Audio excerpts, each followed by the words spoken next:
નમસ્કાર મિત્રો આજે આપણે કંડક્ટર અને ડ્રાઈવરને ભરતીને અનુલક્ષીને એક સિરીઝ ચાલુ કરવા જઈ રહ્યા છીએ, જેમાં ગુજરાત રાજ્ય વાહન વ્યવહાર નિગમને લગતા અગત્યના પ્રશ્નો વિગતવાર સમજાવી તમારું કન્ફ્યુઝન દૂર કરવાનું છે.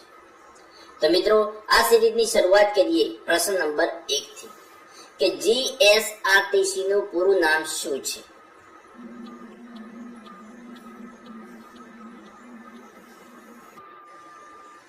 તો આપણો જવાબ રહેશે option B, Gujarat state road transport corporation, જે જીએસઆરટીસી નું પૂરું નામ છે. જીએસઆરટીસી નું પૂરું નામ એટલે Gujarat state road transport corporation છે. તેને ગુજરાતીમાં ગુજરાત રાજ્ય માર્ગ પરિવહન નિગમ અથવા તો ગુજરાત રાજ્ય માર્ગ વાહન વ્યવહાર નિગમ પણ કહેવામાં આવે છે. જોઈએ આગળનો નેક્સ્ટ પ્રશ્ન. ગુજરાત એસટી નિગમ એટલે કે જીએસઆરટીસી ની સ્થાપના ક્યારે થઈ હતી?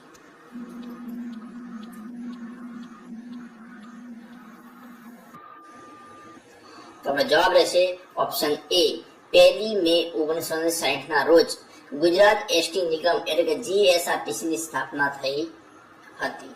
જ્યારે મુંબઈ રાજ્યમાંથી ગુજરાત એક અલગ રાજ્ય તરીકે અસ્તિત્વમાં આવ્યું તે જ દિવસે આ નિગમની શરૂઆત કરવામાં આવી હતી. પ્રશ્ન નંબર 3. જીએસઆરટીસી ની સ્થાપના કયા કાયદા હેઠળ કરવામાં આવી છે?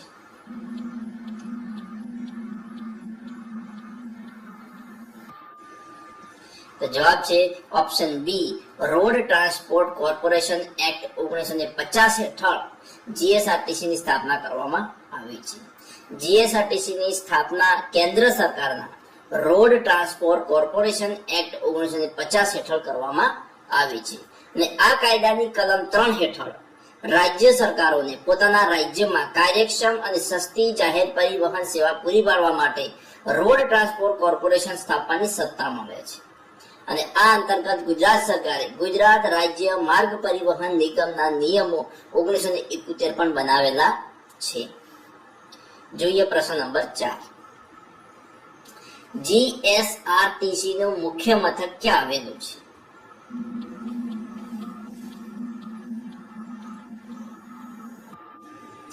તો આપણો જવાબ આવશે અમદાવાદના રાણીપ ખાતે જીએસઆરટીસી નું મુખ્ય મથક આવેલું છે.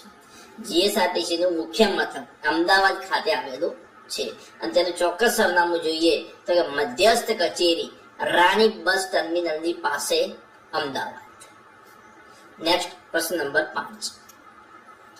જીએસઆરટીસી નું સૂત્ર શું છે?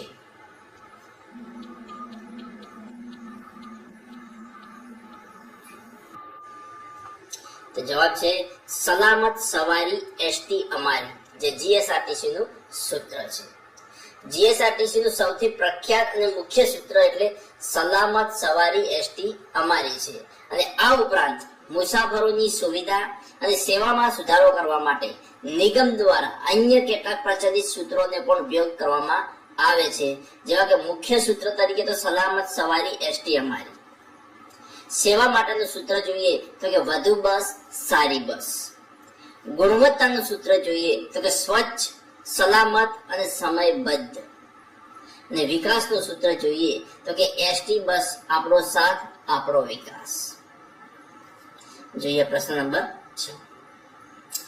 ગુજરાત રાજ્યની સ્થાપના પહેલા આ વિસ્તારમાં કઈ ટ્રાન્સપોર્ટ સર્વિસ કાર્યરત હતી?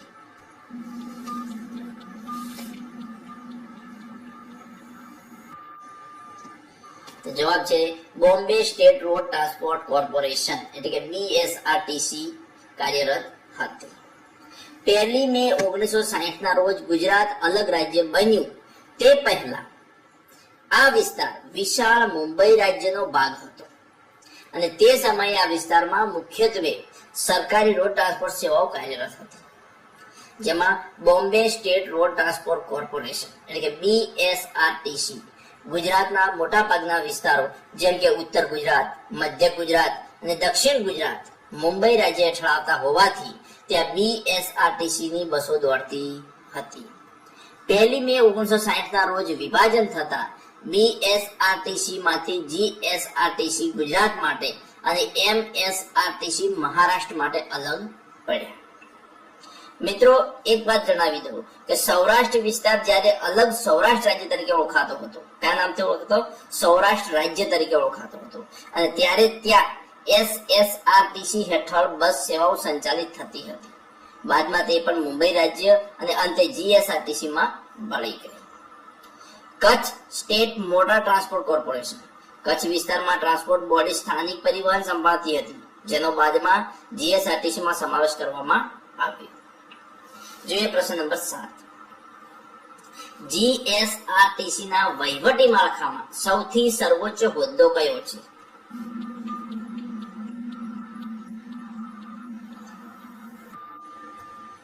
જવાબ છે ઓપ્શન સી, મેનેજિંગ ડિરેક્ટર અને ચેરમેન.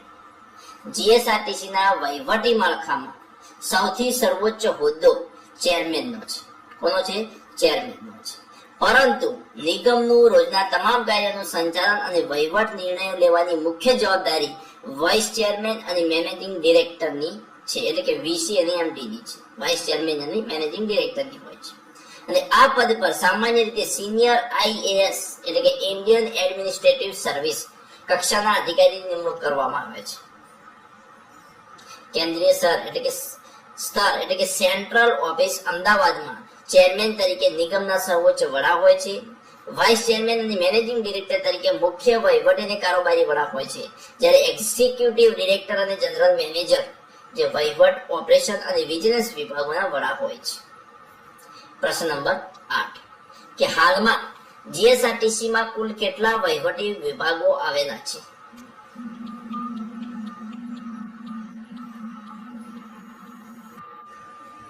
તો જવાબ છે ઓપ્શન બી, 16 વહીવટી વિભાગો આવેલા છે. 1 મે 1960 ના રોજ જ્યારે નિગમની સ્થાપના થઈ ત્યારે માત્ર 7 વહીવટી વિભાગો હતા, અને જે સમય જતા વધીને 16 થયા છે. તો કયા કયા 16? તો કે અમદાવાદ, અમરેલી, ભરૂચ, ભાવનગર, ભુજ, ગોધરા, હિંમતનગર, જામનગર, જુનાગઢ, મહેસાણા, નડિયાદ, પાલનપુર, રાજકોટ, સુરત, વડોદરા અને વલસાડ. જોઈએ પ્રશ્ન નંબર 9 કે GSRTC ના સેન્ટ્રલ વર્કશોપ ક્યાં આવેલું છે? GSRTC ના સેન્ટ્રલ વર્કશોપ ક્યાં આવેલું છે?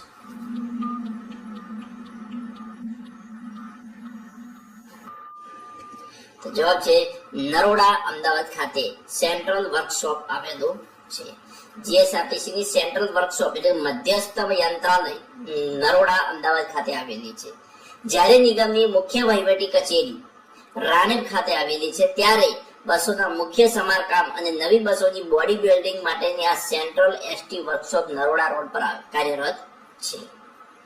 વાહનોની યોગ્ય જાળવણી અને સમારકામ માટે નિગમ પાસે 3 સ્તરની વર્કશોપ સુવિધા છે: ડેપો વર્કશોપ, વિભાગીય વર્કશોપ અને સેન્ટ્રલ વર્કશોપ. ડેપો વર્કશોપ જોઈએ તો ગુજરાતના તમામ 125 ડેપો પર નાની મોટી રોજિંદી મરામત માટે ડેપો વર્કશોપ આવેલ છે. વિભાગીય વર્કશોપ એટલે કે તમામ 16 વહીવટી વિભાગોના મુખ્ય મથકો પર મધ્યસ્થ કક્ષાના સમારકામ માટે વિભાગીય વર્કશોપ આવેલ છે. અને સેન્ટ્રલ વર્કશોપ જે નરોડા ખાતે આવેલ છે, તે આખા રાજ્ય સ્તરે એન્જિન રીબોરિંગ, મોટી ખામીઓનું નિવારણ અને નવી બસોનું ઉત્પાદન અને બોડી ફિટિંગ કરવા માટેનું સર્વોચ્ચ કેન્દ્ર એટલે સેન્ટ્રલ વર્કશોપ નરોડા. નેક્સ્ટ પ્રશ્ન નંબર 10 ગુજરાત ST નિગમની પ્રથમ બસ કયા રૂટ પર દોડી હતી?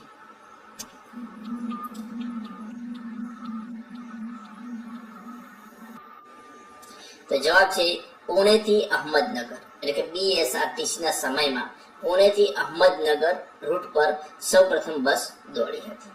તો ગુજરાત ST નિગમની સ્થાપના 1 મે 1960 ના રોજ થઈ હતી, પરંતુ બોમ્બે સ્ટેટ રોડ ટ્રાન્સપોર્ટ કોર્પોરેશનના સમયથી જ ગુજરાતના વિસ્તારોમાં સરકારી બસ સેવા શરૂ થઈ ચૂકી હતી. અને તે અંતર્ગત ગુજરાતના ઇતિહાસમાં સૌપ્રથમ ST બસ 1 જૂન 1948 ના રોજ પુણે થી અહમદનગર, જે હાલના મહારાષ્ટ્રમાં રૂટ પર દોડી હતી, અને જે સમગ્ર સ્ટેટ ટ્રાન્સપોર્ટની પ્રથમ સત્તાવાર સફર હતી. જો ખાસ કરીને ગુજરાતના ભૌગોલિક વિસ્તાર અથવા તો સ્થાનિક સરકારની બસ સેવાઓ સાથે જોડાયેલા કેટલાક મહત્વપૂર્ણ રૂટ્સ વિશે વાત કરીએ તો કે પ્રથમ મ્યુનિસિપલ બસ સેવા. તો કે આઝાદ ભારતમાં સૌથી પહેલી મ્યુનિસિપલ બસ સેવાની શરૂઆત પ્રથમ પહેલી મ્યુનિસિપલ બસ સેવાની શરૂઆત 1 એપ્રિલ 1947 ના રોજ અમદાવાદ શહેરમાં થઈ હતી અને જે પાછળથી AMTS તરીકે ઓળખાય. GSRTC ની સ્થાપના 1 મે 1960 ના રોજ જ્યારે બૃહદ મુંબઈ રાજ્યમાંથી ગુજરાત અલગ પડ્યું ત્યારે 1767 બસોના કાફલા સાથે ગુજરાત માટે સ્વાયત્ત એસટી નિગમ અસ્તિત્વમાં આવ્યું હતું. તો વિદ્યાર્થી મિત્રો, આપણે શરૂ કરેલ સિરીઝના પ્રશ્ન 10 અહીંયા પૂર્ણ કરીએ છીએ. સિરીઝનો બીજો ભાગ જોવા માટે ચેનલને સબસ્ક્રાઇબ કરવાનું અને તમારા મિત્રો સાથે લિંક શેર કરવાનું ના ભૂલતા. Thanks for watching my video. આવતીકાલે ફરી મળશું નેક્સ્ટ વિડીયોમાં.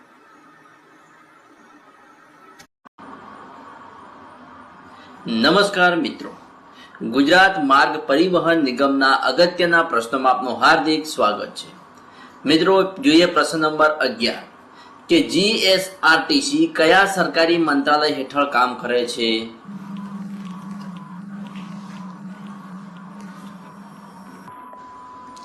તો જવાબ છે બંદરો અને વાહન વ્યવહાર મંત્રાલય, ગુજરાત સરકાર.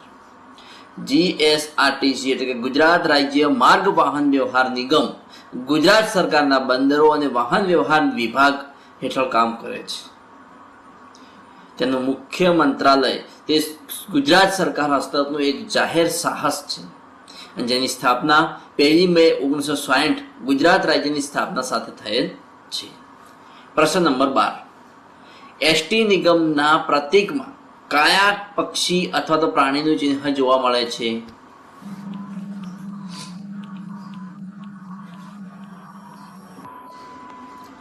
જવાબ છે ઓપ્શન સી, હરણ. ગુજરાત એસટી નિગમના સત્તાવાર પ્રતીકમાં હરણનું ચિહ્ન જોવા મળે છે. પ્રતીકની બિલકુલ વચ્ચે ઝડપથી દોડતા હરણની આકૃતિ દર્શાવવામાં આવી છે. દોડતું હરણ એ ઝડપ, ચપળતા, પ્રગતિ અને મુસાફરોની સુરક્ષિત તથા સમયબદ્ધ સવારીનું પ્રતીક છે. આ પ્રતીકની સાથે સામાન્ય રીતે નિગમનું મુખ્ય સૂત્ર સલામત સવારી એસટી અમારી લખેલું જોવા મળે છે. જોઈએ પ્રશ્ન નંબર 13 જીએસઆરટીસી ના ટિકિટ બુકિંગ માટેની સત્તાવાર વેબસાઇટ કઈ છે?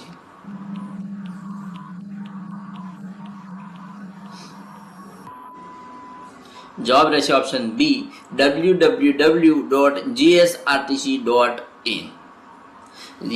જીએસઆરટીસી ની ટિકિટ ઓનલાઈન બુકિંગ કરવા માટેની સત્તાવાર વેબસાઇટ એટલે કે www.gsrtc.in છે.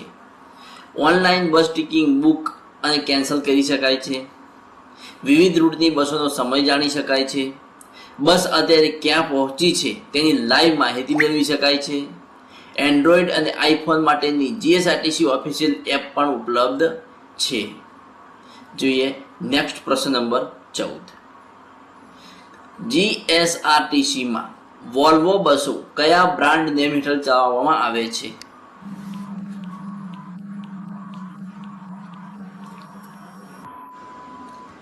જવાબ છે પ્રીમિયર સ્લીપર. જીએસઆરટીસીમાં વોલ્વો બસો ને કોઈ અલગ ફેન્સી બ્રાન્ડ નેમ આપવાને બદલે સીધા જ વોલ્વો અથવા તો પ્રીમિયમ ક્લાસ બ્રાન્ડ નેમ હેઠળ જ ચલાવવામાં આવે છે.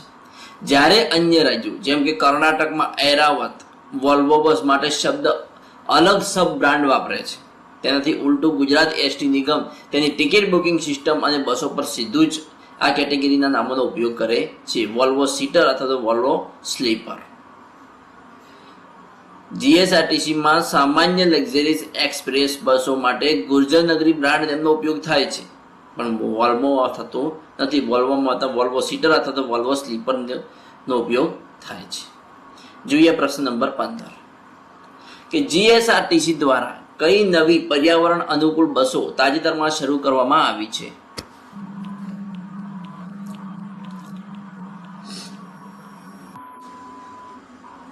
તો જવાબ છે ઓપ્શન બી, ઇલેક્ટ્રિક બસો. જીએસઆરટીસી દ્વારા તાજેતરમાં પબ્લિક પ્રાઇવેટ પાર્ટનરશિપ મોડેલ હેઠળ 200 નવી આધુનિક વોલ્વો અને 80 બસો શરૂ કરવાનું આયોજન કરવામાં આવ્યું છે.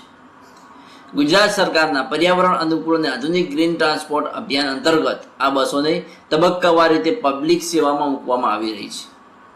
પર્યાવરણ અનુકૂળ અભિગમમાં જોઈએ તો કે પ્રદૂષણ ઘટાડવા અને ગ્રીન મોબિલિટીને પ્રોત્સાહન આપવા માટે નિગમ દ્વારા પર્યાવરણ અનુકૂળ અભિગમની બસોને પીપીપી મોડેલ હેઠળ જોડવામાં આવી છે. બીજું જોઈએ કે તાજેતરના બજેટ અને આયોજન 2024-25 થી 2026 મુજબ રાજ્ય સરકારે કુલ 1963 નોન એસી બસો ની સાથે આ 200 પ્રીમિયર બસો એસી બસોના સંચાલનની પણ મંજૂરી આપી છે. આ પર્યાવરણના અનુકૂળ અને પ્રદૂષણ મુક્ત પ્રીમિયમ બસો રાજ્યના મુખ્ય શહેરો વચ્ચે કનેક્ટિવિટી વધારશે. આ ઉપરાંત ગ્રીન ટ્રાન્સપોર્ટ હેઠળ જીએસઆરટીસી દ્વારા ગિફ્ટ સિટી અને અમદાવાદ ગાંધીનગર વચ્ચે ખાસ પર્યાવરણને અનુકૂળ ઇલેક્ટ્રિક ડબલ ડેકર બસો પણ શરૂ કરવામાં આવી છે. જોઈએ પ્રશ્ન નંબર 16 કે ગુજરાતના કયા એસટી સ્ટેન્ડને દેશનું પ્રથમ આધુનિક બસ સ્પોટ બનાવવામાં આવ્યું હતું?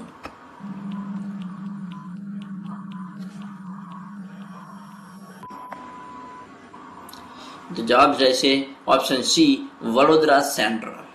દેશનું પ્રથમ આધુનિક અને એરપોર્ટ જેવી સુવિધાઓ ધરાવતું બસ સ્પોટ એટલે કે વડોદરા મધ્યસ્થ બસ મથક વડોદરા સેન્ટ્રલ બસ સ્ટેશન ખાતે બનાવવામાં આવ્યું હતું. આ પ્રોજેક્ટનું નિર્માણ જાહેર ખાનગી ભાગીદારી હેઠળ અંદાજે રૂપિયા 114 કરોડના ખર્ચે કરવામાં આવ્યું હતું અને આ 5 માળના અદ્યતન ટર્મિનસ અને કોમર્શિયલ કોમ્પ્લેક્સને વેદ ટ્રાન્સિક્યુ પ્લાઝા તરીકે પણ ઓળખવામાં આવે છે. આ બસ સ્પોટમાં મુસાફરો માટે માત્ર બસ સ્ટેન્ડ જ નહીં પરંતુ shopping mall, multiplex, theatre, food court, game zone અને વાઈફાઈ જેવી વૈશ્વિક કક્ષાની સુવિધાઓ ઉપલબ્ધ કરવામાં આવી છે. વડોદરાની આ સફળતા બાદ ગુજરાતમાં અમદાવાદ, ગીતા મંદિર અને રાણીપમાં, સુરત, રાજકોટ, મહેસાણા અને તાજેતરમાં નવસારી જેવા શહેરોમાં પણ આવા જ અત્યાધુનિક બસ સ્પોટ તૈયાર કરવામાં આવ્યા છે. પ્રશ્ન નંબર 17 કે જીએસઆરટીસીના કર્મચારીઓ માટેની ટ્રેનિંગ ઇન્સ્ટિટ્યૂટ ક્યાં આવેલી છે?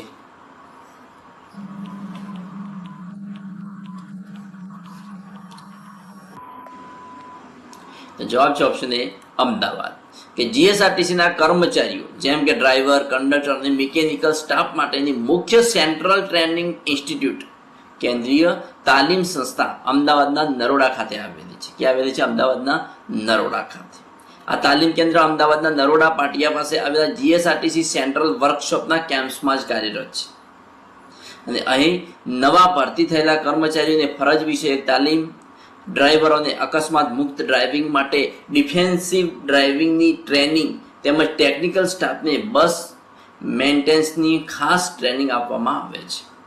આ ઉપરાંત ડ્રાઇવિંગ ટેસ્ટ અને ટ્રેનિંગ માટે અહીં આધુનિક સુવિધાઓ ઉપલબ્ધ છે. પ્રશ્ન નંબર 18 નીચેનામાંથી કયું જીએસઆરટીસીનું ડિવિઝન નથી?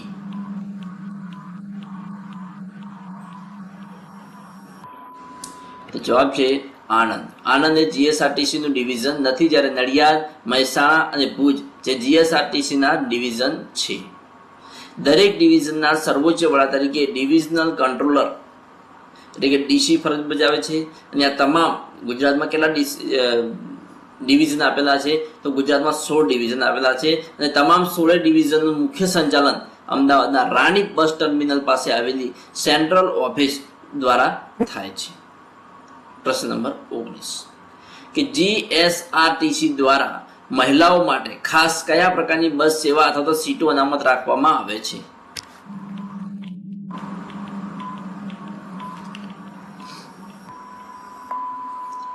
જવાબ છે મહિલા સ્પેશિયલ સીટ એટલે કે સિંગલ લેડી ઓપ્શન. જો કોઈ મહિલા એકલા મુસાફરી કરી રહી હોય તો ઓનલાઈન ટિકિટ બુક કરતી વખતે તેમણે સિંગલ લેડી ઓપ્શન પસંદ કરવાનો રહેશે અને આ ઓપ્શન પસંદ કરવાથી તેમની બાજુની સીટ આપોઆપ માત્ર અન્ય મહિલા મુસાફર માટે જ લોક થઈ જાય છે. ત્યાં કોઈ પુરુષ મુસાફર ટિકિટ બુક કરાવી શકતો નથી. જોઈએ પ્રશ્ન નંબર 20 કે જીએસઆરટીસીના કોમ્પ્યુટરાઇઝેશન પ્રોજેક્ટનું નામ શું છે?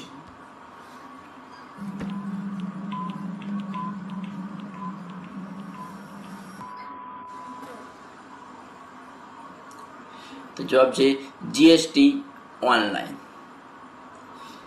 જીએસઆરટીસી એટલે કે ગુજરાત રાજ્ય માર્ગ વાહન વ્યવહાર નિગમમાં ઈ ગવર્નન્સ અને આઈટી હેઠળ સમગ્ર વહીવટ તેમજ સિસ્ટમને ડિજિટલ બનાવવા માટેના મુખ્ય પ્રોજેક્ટ વિશે જોઈએ તો કે પહેલો તો કે IDMS એટલે કે ઇન્ટિગ્રેટેડ ડિપોટ મેનેજમેન્ટ સિસ્ટમ. આ મુખ્ય પ્રોજેક્ટ છે જેના હેઠળ ગુજરાતના તમામ 125 થી વધુ એસટી ડેપોનું વહીવટી કામ, કર્મચારીઓની ડ્યુટી અને બસ સંચાલનનું સંપૂર્ણ કોમ્પ્યુટરાઇઝેશન કરવામાં આવ્યું છે. IVT એટલે કે PIS integrated vehicle tracking and passenger information system. આ GPS આધારિત આધુનિક પ્રોજેક્ટ છે જેના દ્વારા બસોનું રિયલ ટાઈમ ટ્રેકિંગ થાય છે અને બસ સ્ટેશનો પર ડિજિટલ ડિસ્પ્લે દ્વારા મુસાફરોને લાઈવ માહિતી મળે છે. નેક્સ્ટ OPRS એટલે કે ઓનલાઈન પેસેન્જર રિઝર્વેશન સિસ્ટમ.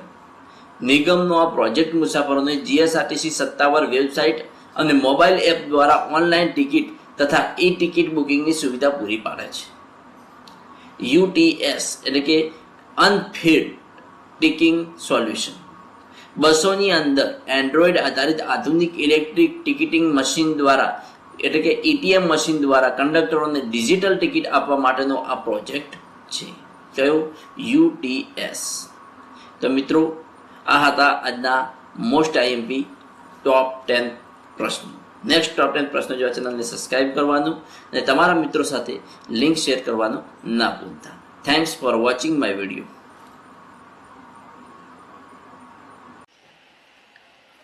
નમસ્કાર મિત્રો, ગુજરાત વાહન વ્યવહાર નિગમના અગત્યના પ્રશ્નો ભાગ 3માં આપનું હાર્દિક સ્વાગત છે. મિત્રો જોઈએ પ્રશ્ન નંબર 21 કે મોટર વ્હીકલ એક્ટ 1988 ની કઈ કલમ હેઠળ કંડક્ટર લાયસન્સની જોગવાઈ છે?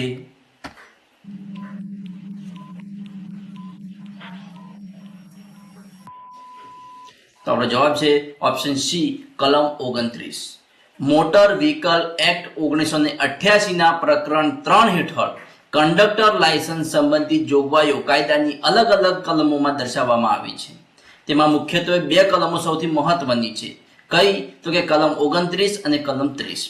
કલમ 29 અને કલમ 29 શું છે? તો કે કલમ 29 એ કંડક્ટર લાયસન્સની અનિવાર્યતા દર્શાવે છે અને કલમ 30 એ કંડક્ટર લાયસન્સની મંજૂરી દર્શાવે છે. કલમ 29 સમજીએ કે કલમ 29 હેઠળ એવી કાનૂની જોગવાઈ છે કે કોઈ પણ વ્યક્તિ માન્ય કંડક્ટર લાયસન્સ વિના સ્ટેજ કેરેજ એટલે કે બસના કંડક્ટર તરીકે ફરજ બજાવી શકશે નહીં, તેમજ કોઈ પણ માલિક લાયસન્સ વગરના કંડક્ટરને નોકરી પર રાખી શકશે નહીં. કલમ 30 જોઈએ તો કે કંડક્ટર લાયસન્સની મંજૂરી. કલમ 30 હેઠળ લાયસન્સ આપવાની શૈક્ષણિક લાયકાત અને રજૂ કરવાના મેડિકલ સર્ટિફિકેટ અંગેની સત્તાવાર જોગવાઈઓ કરવામાં આવી છે. તેથી કહી શકાય કે આ બે મુખ્યત્વે કલમો સૌથી મહત્વની છે. જોઈએ પ્રશ્ન નંબર 22. કંડક્ટર લાયસન્સ મેળવવા માટે લઘુત્તમ વય મર્યાદા કેટલી હોવી જોઈએ?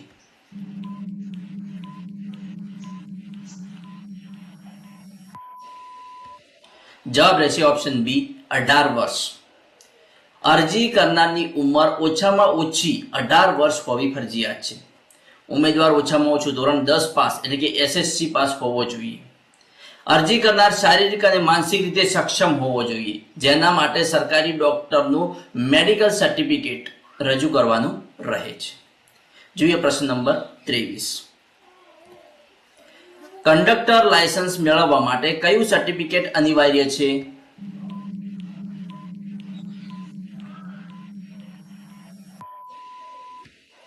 જવાબ રહેશે ઓપ્શન એ ફર્સ્ટ એડ સર્ટિફિકેટ એટલે કે પ્રાથમિક સારવારનું સર્ટિફિકેટ. કંડક્ટર લાયસન્સ મેળવવા માટે બે પ્રમાણપત્રો જરૂરી છે અને ફરજિયાત પણ છે. કયા? તો કે ફર્સ્ટ એડ સર્ટિફિકેટ અને મેડિકલ ફિટનેસ સર્ટિફિકેટ. આ બંને પ્રમાણપત્રો ફરજિયાત છે. ફર્સ્ટ એડ સર્ટિફિકેટ તો કે સેન્ટ જોન એમ્બ્યુલન્સ એસોસિએશન અથવા તો માન્ય સિવિલ હોસ્પિટલ દ્વારા આપવામાં આવતું પ્રાથમિક સારવારનું પ્રમાણપત્ર સૌથી મહત્વનું છે, જેને ફર્સ્ટ એડ સર્ટિફિકેટ કહેવામાં આવે છે. મેડિકલ ફિટનેસ સર્ટિફિકેટ એટલે કે રજિસ્ટર્ડ સરકારી ડોક્ટર દ્વારા પ્રમાણિત શારીરિક ક્ષમતાનું પ્રમાણપત્ર જેમાં આંખોનું વિઝન બરાબર હોવું અનિવાર્ય છે, જે મેડિકલ ફિટનેસ સર્ટિફિકેટ દર્શાવે છે. એટલે કહી શકાય કે આ બંને સર્ટિફિકેટો, બંને પ્રમાણપત્રો સૌથી વધુ અનિવાર્ય અને ફરજિયાત છે. નેક્સ્ટ પ્રશ્ન નંબર 24. ફર્સ્ટ એડ સર્ટિફિકેટ કઈ સંસ્થા દ્વારા આપવામાં આવે છે?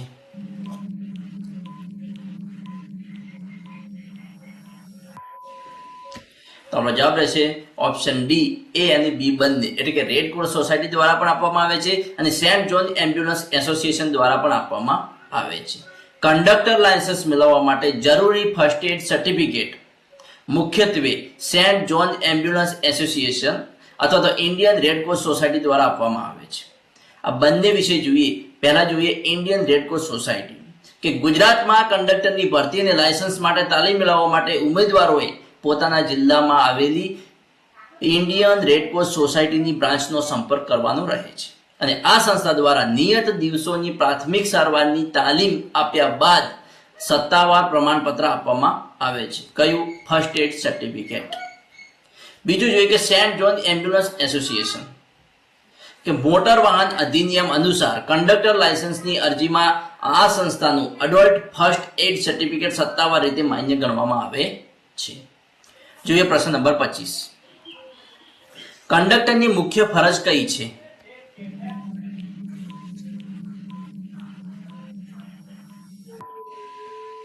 જવાબ છે ઓપ્શન બી, મુસાફરો પાસેથી ભાડું વસૂલ કરી ટિકિટ આપવી અને તેમની સલામતી જાળવવી એ કંડક્ટરનું મુખ્ય ફરજ છે. મિત્રો, કંડક્ટરની મુખ્ય ફરજ બસમાં મુસાફરી કરતા તમામ મુસાફરો પાસેથી નિયત ભાડું વસૂલ કરી તેમને સાચી ટિકિટ આપી અને સલામત મુસાફરી કરાવી એ કંડક્ટરનું મુખ્ય ફરજ છે. મોટર વાહન અધિનિયમ અને એસટી નિગમના નિયમો અનુસાર કંડક્ટરની અન્ય મહત્વની ફરજો પણ છે. કઈ? તો કે ટિકિટ અને ભાડું. દરેક મુસાફર પાસેથી સાચું ભાડું મેળવીને ઈ ટિકિટ મશીન અથવા તો મેન્યુઅલ ટિકિટ આપવી. બીજું છે કે મુસાફરો બસમાં બરાબર ચડી કે ઉતરી જાય તે પછી જ ડ્રાઈવરને સીટી મારીને અથવા તો બેલ વગાડીને બસ આગળ વધારવાનો સંકેત આપવો. ત્રીજું છે કે મુસાફરોની સલામતીનું ધ્યાન રાખવું અને ચાલુ બસે કોઈને ચડવા કે ઉતરવા ન દેવા. ચોથું કે મુસાફરોના સામાનનું વજન કરી નિયમ મુજબ લગેજ ટિકિટ આપવી અને તેની સલામતી સુનિશ્ચિત કરવી. પાંચમું કે મહિલાઓ, સિનિયર સિટીઝન અને દિવ્યાંગો માટે અનામત રાખેલી બેઠકો તેમને આપવામાં મદદ કરવી. ચોથું કે મુસાફરો સાથે વિવેકપૂર્ણ અને નમ્રતાપૂર્વક વર્તન કરવું તેમજ મુસાફરી દરમિયાન કોઈ મુશ્કેલી પડે તો માર્ગદર્શન આપવું એ કંડક્ટરની મુખ્ય ફરજો હોય છે. જોઈએ પ્રશ્ન નંબર 26. મુસાફરી દરમિયાન જો કોઈ મુસાફર ટિકિટ વિના પકડાય તો મોટર વ્હીકલ એક્ટની કઈ કલમ હેઠળ ગુનો બને છે?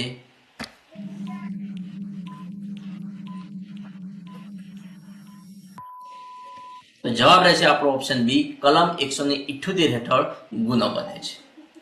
મિત્રો, કલમ 178 જોઈએ તો કલમ 178 પૈકી એક જણાવે છે કે મુસાફર માટે દંડની જોગવાઈ અને કલમ 178 પૈકી બે જણાવે છે કે કંડક્ટર માટે દંડની જોગવાઈ. મિત્રો, જો કોઈ મુસાફર સ્ટેજ કેરેજ એટલે કે સરકારી કે પબ્લિક બસમાં યોગ્ય પાસ કે ટિકિટ લીધા વિના મુસાફરી કરે છે અથવા તો ચેકિંગ દરમિયાન ટિકિટ બતાવવાનો ઇનકાર કરે છે તો તે શિક્ષાપાત્ર ગુનો છે અને આ ગુના માટે મુસાફરને ₹500 સુધીનો દંડ થઈ શકે છે. એસટી નિગમના નિયમો મુજબ મૂળ ભાડું અને દંડ બંને વસૂલવામાં આવે છે કલમ 178 પૈકી એક દરમિયાન. તો મિત્રો, કલમ 178 પૈકી બે શું છે જેમાં કંડક્ટર માટે દંડની જોગવાઈ કરવામાં આવી છે? તો એ છે કે આ જ કલમ હેઠળ એટલે કે 178 પૈકી બે કલમ હેઠળ જો કંડક્ટરની ભૂલ સાબિત થાય તો તેના પર પણ કાર્યવાહી થાય છે. જો કંડક્ટર મુસાફર પાસેથી ભાડું લીધા પછી પણ ટિકિટ આપવામાં નિષ્ફળ જાય કે ઇનકાર કરે તો પણ 178 પૈકી બે કંડક્ટરને લાગુ પડે છે જેમાં કંડક્ટરને દંડની જોગવાઈ હોય છે. અને જો કંડક્ટર જાણી જોઈને કે બેદરકારીથી ખોટી અથવા ઓછી કિંમતની ટિકિટ આપે તો પણ તે બેદરકારી ગણી કંડક્ટરની બેદરકારી ગણી અને કંડક્ટરને દંડની જોગવાઈ કરવામાં આવે છે. ટિકિટ કે પાસ બરાબર ચેક ન કરવાની બેદરકારી દાખવે તો પણ તેને દંડ કરવામાં આવે છે અને કંડક્ટરની આવી કસૂર કે બેદરકારી બદલ તેને ₹500 સુધીનો દંડ થઈ શકે છે. જોઈએ પ્રશ્ન નંબર 27. કંડક્ટરે ફરજ પર કઈ વસ્તુ ધારણ કરવી ફરજિયાત છે?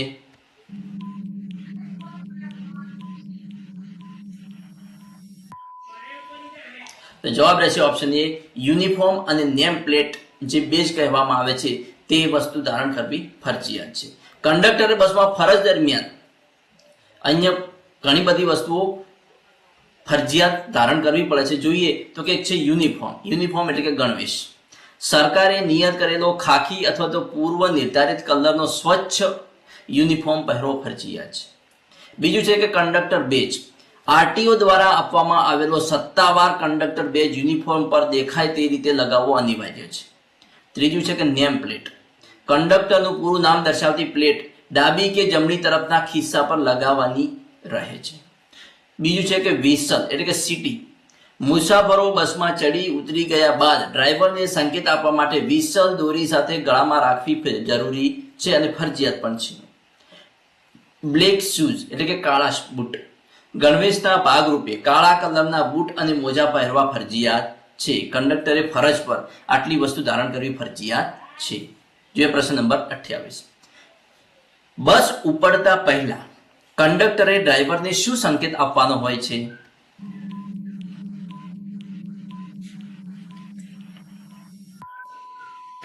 તો આપણો જવાબ રહેશે ઓપ્શન બી, 2 વિસલ એટલે કે 2 સીટી મારવાનો હોય છે.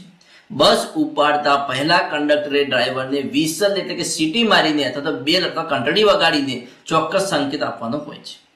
સામાન્ય રીતે એસટી બસના નિયમો મુજબ બસ આગળ ચલાવવા માટે કંડક્ટરે સળંગ 2 વખત ટૂંકી વિસલ મારવાની અથવા તો 2 વખત બેલ વગાડવાની હોય છે. આ સંકેતનો અર્થ એ થાય છે કે બધા મુસાફરો બરાબર ચડી ગયા છે અને બસ જવા માટે સલામત છે. પ્રશ્ન નંબર 29. ચાલુ બસે કંડક્ટરે બસ થોભાવવા માટે કેટલી સીટી મારવી પડે?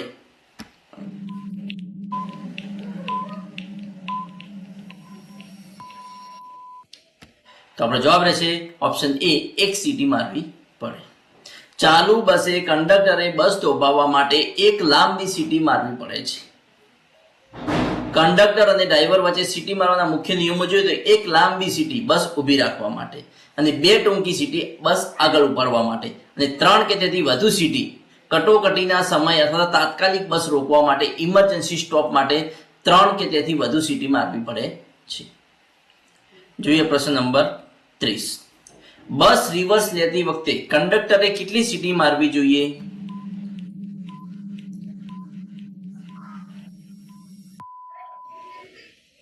તો જવાબ રહેશે ઓપ્શન ડી, કટકે કટકે ડબલ સીટી એટલે કે ટૂંકી સીટી મારવી જોઈએ. બસ રિવર્સ લેતી વખતે કંડક્ટરે ડ્રાઈવરને સતત ટૂંકી સીટી મારવાની હોય છે. જ્યાં સુધી બસ પૂરેપૂરી રિવર્સ ન થઈ જાય ત્યાં સુધી કંડક્ટર બસની પાછળ ઊભા રહીને રસ્તાનું ધ્યાન રાખે છે અને ટૂંક ટૂંક એવી સતત સીટી મારીને ડ્રાઈવરને ગાડી પાછળ લેવાનો સંકેત આપે છે. પરંતુ રિવર્સ લેતી વખતે જો બસને થોભાવી હોય ત્યારે નિયમ બદલાઈ જાય છે મિત્રો. રિવર્સ લેતી વખતે જો બસને થોભાવવાની થાય ત્યારે નિયમ બદલાઈ જાય છે. બસ રિવર્સ લેવા માટે સતત ટૂંકી સીટી મારવી પડે છે, જ્યારે રિવર્સ લેતી વખતે બસ રોકવા માટે કંડક્ટરે 1 લાંબી સીટી મારવાની હોય છે, જેથી ડ્રાઈવર તરત જ બ્રેક લગાવી દે છે. એસટી નિગમની જોગવાઈ મુજબ બસ રિવર્સ લેતી વખતે કંડક્ટરે ક્યારેય બસની અંદર બેસવાનું નથી હોતું. તેમણે ફરજિયાત નીચે ઉતરીને અથવા તો પાછળના દરવાજે ઉભા રહીને ડ્રાઈવરને આ સંકેત આપવાના રહે છે. તો મિત્રો, આજના ટોપ 10 પ્રશ્નો અહીંયા પૂર્ણ કરીએ છીએ. નેક્સ્ટ પ્રશ્નો જોવા મારી ચેનલને સબસ્ક્રાઇબ કરવાનું અને તમારા મિત્રો સાથે લિંક શેર કરવાનું ના ભૂલતા. Thanks for watching my video. નમસ્કાર મિત્રો, વાહન વ્યવહાર નિગમને લગતા અગત્યના પ્રશ્નો ભાગ 4 માં આપનું હાર્દિક સ્વાગત છે. મિત્રો, જોઈએ પ્રશ્ન નંબર 31. સ્ટેજ ગેરેજ એટલે શું? સ્ટેજ ગેરેજ એટલે શું?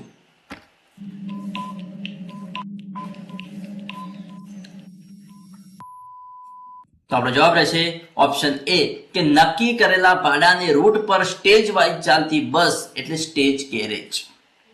સ્ટેજ ગેરેજની મુખ્ય લાક્ષણિકતાઓ જોઈએ તો કે આ વાહનો ચોક્કસ નક્કી કરેલા રૂટ પર જ દોડે છે. મુસાફરોને બેસાડવા અને ઉતારવા માટે રસ્તામાં ચોક્કસ સ્ટોપ હોય છે. દરેક મુસાફરે પ્રવાસના અંતર મુજબ પોતાનું વ્યક્તિગત ભાડું ચૂકવવાનું હોય છે અને સરકારી કે ખાનગી લોકલ બસો આનું સૌથી ઉત્તમ ઉદાહરણ છે, જેને સ્ટેજ ગેરેજ કહે છે. એટલે નક્કી કરેલા ભાડાને રૂટ પર સ્ટેજ વાઇઝ ચાલતી બસ એટલે સ્ટેજ ગેરેજ. પ્રશ્ન નંબર 32. એસટી બસમાં કંડક્ટર માટેની બેઠક ક્યાં અનામત હોય છે?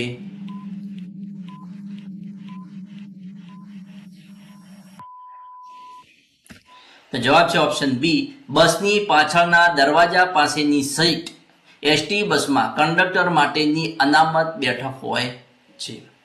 ગુજરાત એસટી બસમાં કંડક્ટર માટેની બેઠક બસમાં પાછળના પ્રવેશ દ્વારની બિલકુલ નજીક અનામત રાખવામાં આવે છે. બસમાં મુસાફરોને ચડવા ઉતરવા માટેના પાછળના દરવાજાની બરાબર બાજુમાં કંડક્ટરની સીટ હોય છે, જેથી તેઓ દરેક મુસાફર પર નજર રાખી શકે અને સરળતાથી ટિકિટ આપી શકે. જીએસઆરટીસીની પ્રમાણભૂત એક્સપ્રેસ બસોમાં સામાન્ય રીતે સીટ નંબર 33 થી 38 દરમિયાન કંડક્ટર તેમજ તેમની સાથેની ઓફિશિયલ કીટ, લગેજ બોક્સ અને ફાળવવામાં કે અનામત રાખવામાં આવે છે. જોઈએ પ્રશ્ન નંબર 33. કંડક્ટરનું લાયસન્સ કોણ ઇસ્યુ કરે છે?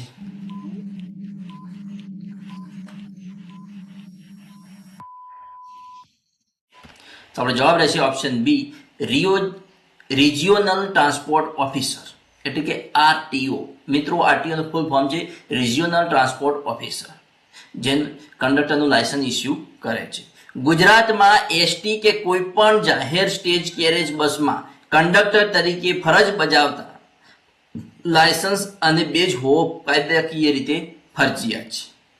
કંડક્ટરનું લાયસન્સ સરકારી સંસ્થા એટલે કે આરટીઓ, રિજિયોનલ ટ્રાન્સપોર્ટ ઓફિસર દ્વારા ઇસ્યુ કરવામાં આવે છે અને આ માટે ઉમેદવારે પોતાના ભારત સરકારના સત્તાવાર પરિવહન સેવા પોર્ટલ પર ઓનલાઈન અરજી કરવાની રહે છે. પ્રશ્ન નંબર 34. બસમાં મુસાફરી દરમિયાન જો કોઈ ગંભીર અકસ્માત થાય તો કંડક્ટરે સૌપ્રથમ શું કરવું જોઈએ?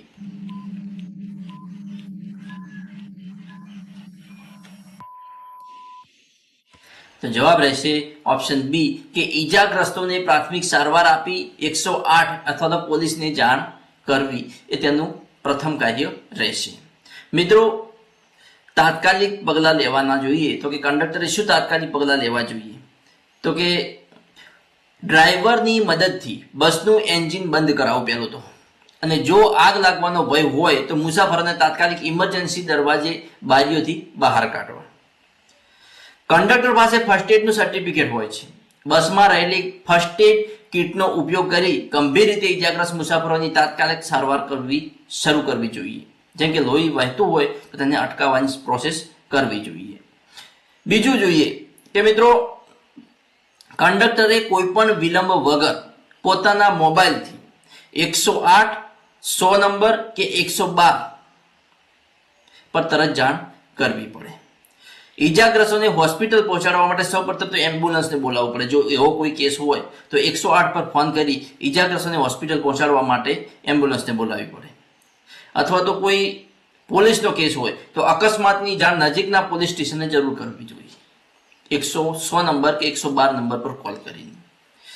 બીજું કે પોતાના એસટી ડેપોના કંટ્રોલ રૂમને અકસ્માતની વિગતવાર જાણ કરવી, જેથી બીજી બસ અથવા તો મદદ મોકલી શકાય.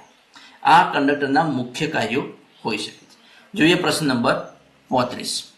મુસાફર સાથે કંડક્ટરનું વર્તન કેવું હોવું જોઈએ?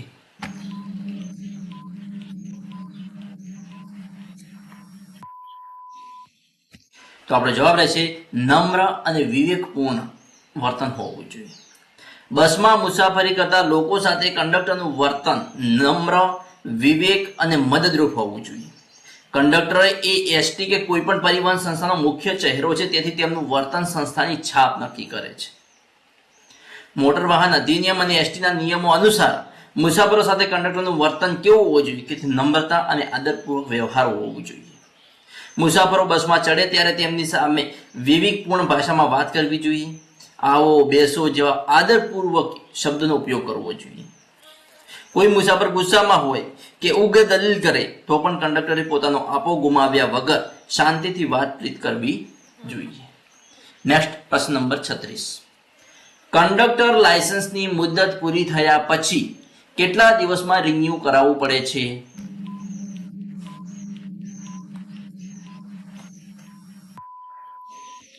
આપણો જવાબ રહેશે ઓપ્શન એ, 30 દિવસની અંદર રિન્યુ કરાવવું પડે છે.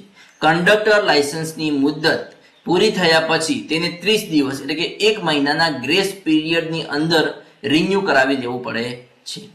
ગુજરાત મોટર વાહન નિયમો અને આરટીઓ ના નિયમો અનુસાર તેની વિગતે જોગવાઈઓ જોઈએ તો કે જો તમે લાયસન્સની મુદત પૂરી થયાના 30 દિવસની અંદર રિન્યુઅલ માટે અરજી કરો છો તો કોઈ વધારાની લેટ ફી ચૂકવવી પડતી નથી. લેટ ફી એટલે કે દંડ ચૂકવવો પડતો નથી. અને આ સમયગાળા દરમિયાન તમારું લાયસન્સ જે તારીખે પૂરું થયું હતું તે જ તારીખથી સળંગ રિન્યુ કરી આપવામાં આવે છે.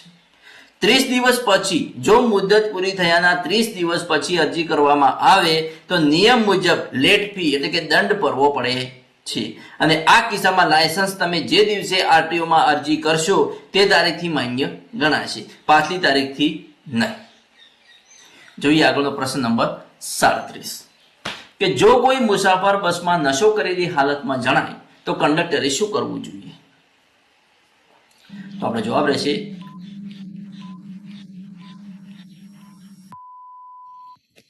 રહેશે ઓપ્શન ડી, કશું જ કરવાનું નથી. કંડક્ટરે કશું જ કરવાનું નથી.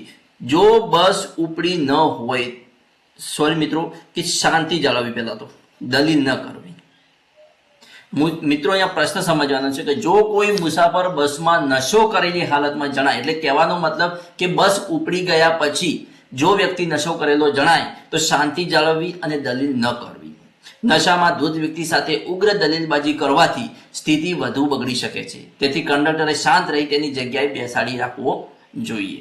પરંતુ મિત્રો જો બસ ઉપડી ન હોય તો ગુજરાતમાં સંપૂર્ણપણે દારૂબંધી હોવાથી જો કોઈ મુસાફર એસટી કે જાહેર બસમાં નશાની હાલતમાં જણાય તો કંડક્ટર કાયદો અને વ્યવસ્થા જાળવવા માટે તાત્કાલિક અને કડક પગલાં લેવા જોઈએ.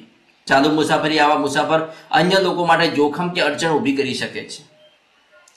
બસમાં બેસતા અટકાવવો જોઈએ. જો બસ ઉપડી એના પહેલા જણાય કે તે નશાની હાલતમાં છે તો જો કોઈ મુસાફર બસ સ્ટેન્ડ પર જ નશાની હાલતમાં દેખાય અને બસમાં ચડવાનો પ્રયત્ન કરે તો કંડક્ટર પાસે તેને બસમાં બેસાડવાનો ના પાડવાનો અને સંપૂર્ણ કાયદાકીય અધિકાર છે. કંડક્ટર તેને ટિકિટ આપવાની ના પાડી શકે છે અને બસમાંથી ઉતારી પણ શકે છે. જોઈએ પ્રશ્ન નંબર 38 કે એટીએમ નું પૂરું નામ શું છે?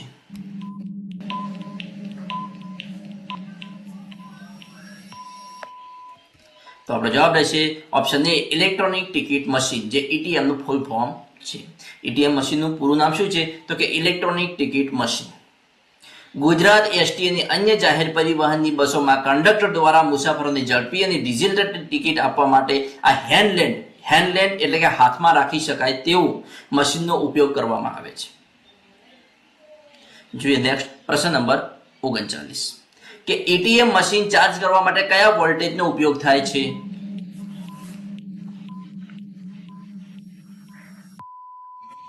તો જવાબ છે ઓપ્શન બી, સામાન્ય રીતે 5 વોલ્ટ થી 12 વોલ્ટ ડીસી ચાર્જરનો ઉપયોગ થાય છે.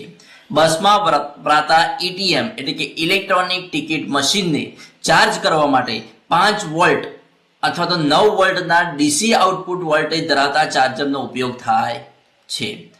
અલગ અલગ કંપનીના અને એન્ડ્રોઈડ આધારિત નવા એટીએમ મશીનો સામાન્ય રીતે 5 વોલ્ટ ડીસી ના પાવરથી ચાર્જ થાય છે, જ્યારે કેટલાક જૂના મોડેલ 9 ડીસી કે 12 વોલ્ટ ડીસી પાવર એડેપ્ટરનો ઉપયોગ કરે છે. જોઈએ પ્રશ્ન નંબર 40 કંડક્ટરે વેચેલી ટિકિટોનો હિસાબ કયા પત્રકમાં રાખવાનો હોય છે?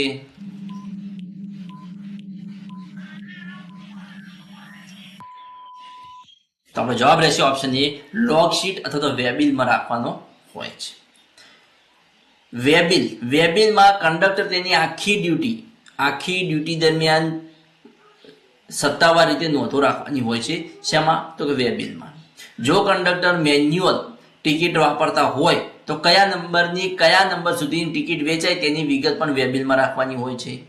હાલમાં વપરાતા ઇલેક્ટ્રોનિક ટિકિટ મશીન એટલે કે એટીએમ માંથી રૂટ પૂરો થયા બાદ નીકળતો સમરી રિપોર્ટ વેબિલ સાથે જોડવાનો હોય છે. બસમાં આખા રૂટ દરમિયાન કેટલા મુસાફરોએ મુસાફરી કરી તેની ગણતરી પણ વેબિલમાં નાખવાની હોય છે. ટિકિટ અને લગેજ એટલે કે સામાન ભાડા દ્વારા એકત્રિત થયેલી કુલ રકમનો ચોક્કસ હિસાબ પણ વેબિલમાં રાખવાનો હોય છે. જો કોઈ ટિકિટ ભૂલથી પ્રિન્ટ થઈને કેન્સલ કરવામાં આવી હોય તો તેની વિગત પણ વેબ બિલમાં રાખવાની હોય છે. તો વિદ્યાર્થી મિત્રો, આજના ટોપ 10 પ્રશ્નો અહીંયા પૂર્ણ કરીએ છીએ. નેક્સ્ટ ટોપ 10 પ્રશ્નો જોવા ચેનલને સબસ્ક્રાઇબ કરવાનું અને તમારા મિત્રો સાથે લિંક શેર કરવાનું ના ભૂલતા. Thanks for watching my video. નમસ્કાર મિત્રો, ગુજરાત રાજ્ય માર્ગ પરિવહન નિગમના અગત્યના પ્રશ્નો ભાગ 5 માં આપનું હાર્દિક સ્વાગત છે. મિત્રો, સમયને માન આપી શરૂઆત કરીએ પ્રશ્ન નંબર 41 કે વેબિલમાં કઈ માહિતી દર્શાવવામાં આવે છે.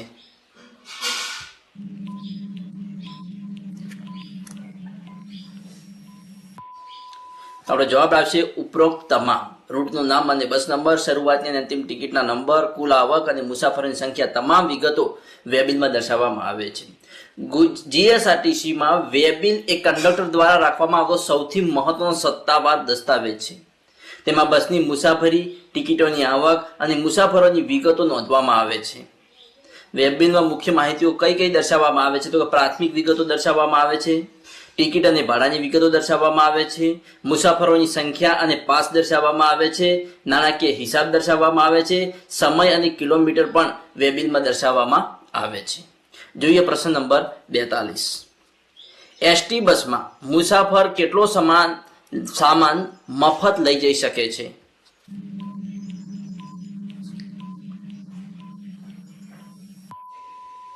તો જવાબ આવશે option B 25 kilogram. Gujarat ST બસના નિયમો અનુસાર એક પુખ્ત વયનો મુસાફર પોતાની ટિકિટ પર મહત્તમ 25 કિલોગ્રામ સુધીનો સામાન તદ્દન મફત લઈ જઈ શકે છે. નિગમ દ્વારા સામાનના મુખ્ય નિયમો જોઈએ તો મફત મર્યાદા દરેક મુસાફર દીઠ 25 કિલોગ્રામ સામાન મફત લઈ જવાની છૂટ છે. અગાઉ આ મર્યાદા 15 કિલોગ્રામની હતી, જેને વધારીને હાલ 25 કિલોગ્રામ કરવામાં આવી છે. હાફ ટિકિટ હોય તો કે હાફ ટિકિટ ધરાવતા બાળકો માટે મફત સામાન લઈ જવાની મર્યાદા 12.5 કિલોગ્રામ રહેશે. અને જો તમારો સામાન 25 કિલોગ્રામ કરતાં વધારે હશે તો નિયમ મુજબ વધારાના વજન પર લગેજ ચાર્જ ચૂકવવો પડશે. જોઈએ પ્રશ્ન નંબર 43. કંડક્ટર લાયસન્સ ફોર્મ સાથે કયું મેડિકલ સર્ટિફિકેટ જોડવું પડે છે.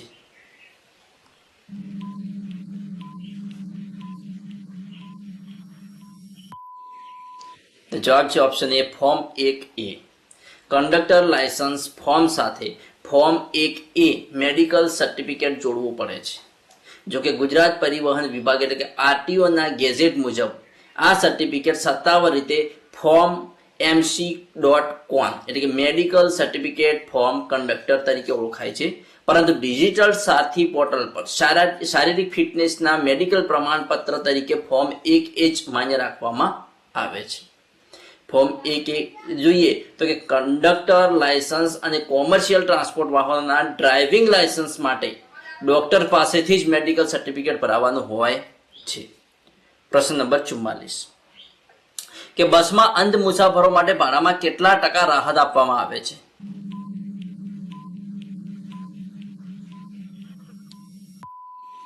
જવાબ છે ઓપ્શન સી 100%, એટલે કે મફત મુસાફરી પાસ સાથે રાહત આપવામાં આવે છે. ગુજરાત એસટી બસમાં અંધ એટલે કે દિવ્યાંગ મુસાફરો માટે ભાડામાં 100% રાહત આપવામાં આવે છે.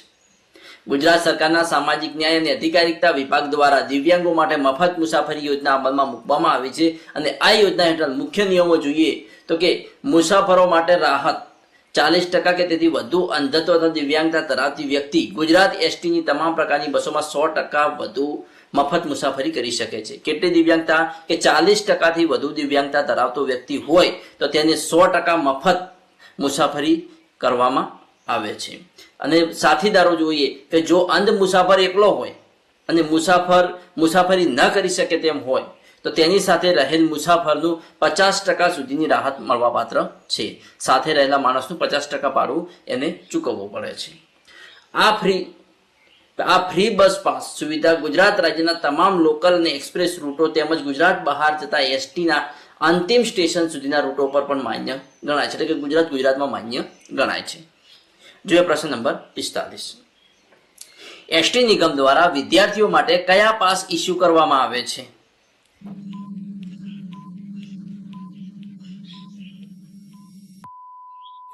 તો જવાબ છે ઓપ્શન બી કન્સેશનલ સ્ટુડન્ટ પાસ એટલે કે રાહત દરના પાસ. ગુજરાત રાજ્ય માર્ગ વાહન વ્યવહાર નિગમ દ્વારા વિદ્યાર્થીઓના અભ્યાસ અને કેટેગરીના આધારે મુખ્યત્વે બે પ્રકારના પાસ ઇસ્યુ કરવામાં આવે છે. એક રાહત દરનો પાસ અને બીજો છે મફત મુસાફરી પાસ. રાહત દરનો પાસ જોઈએ તો કે આ પાસ શાળા કે કોલેજ જવા આવવા માટે નિયમિત અપડાઉન કરતા તમામ માન્ય વિદ્યાર્થીઓને આપવામાં આવે છે. ધોરણ 1 થી 12 ના શાળાના વિદ્યાર્થીઓ, ડિપ્લોમા, ડિગ્રી, પ્રોફેશનલ કોર્સ અને અન્ય ઉચ્ચ અભ્યાસ કરતા તમામ વિદ્યાર્થીઓ માટે પાસ રાહત દરનો પાસ એ કામ લાગે છે. અને સામાન્ય બસ ભાડામાં 82.5% સુધીની મતબર રાહત આપવામાં આવે છે. એટલે કે વિદ્યાર્થીઓ કુલ ભાડાના માત્ર 17.5% જ રકમ ચૂકવવાની રહે છે. પ્રશ્ન નંબર 46. ફર્સ્ટ એડ બોક્સમાં કઈ સામગ્રી હોવી જરૂરી છે?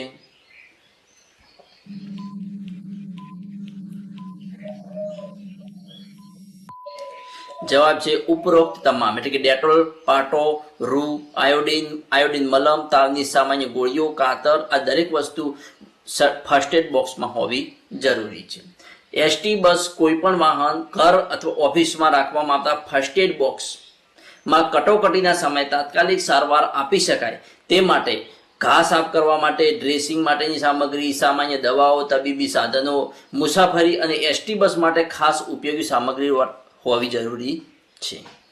જોઈએ પ્રશ્ન નંબર 47 કે મોટર વ્હીકલ એક્ટ 1988 ની કઈ કલમ હેઠળ ડ્રાઇવિંગ લાયસન્સની જોગવાઈ છે?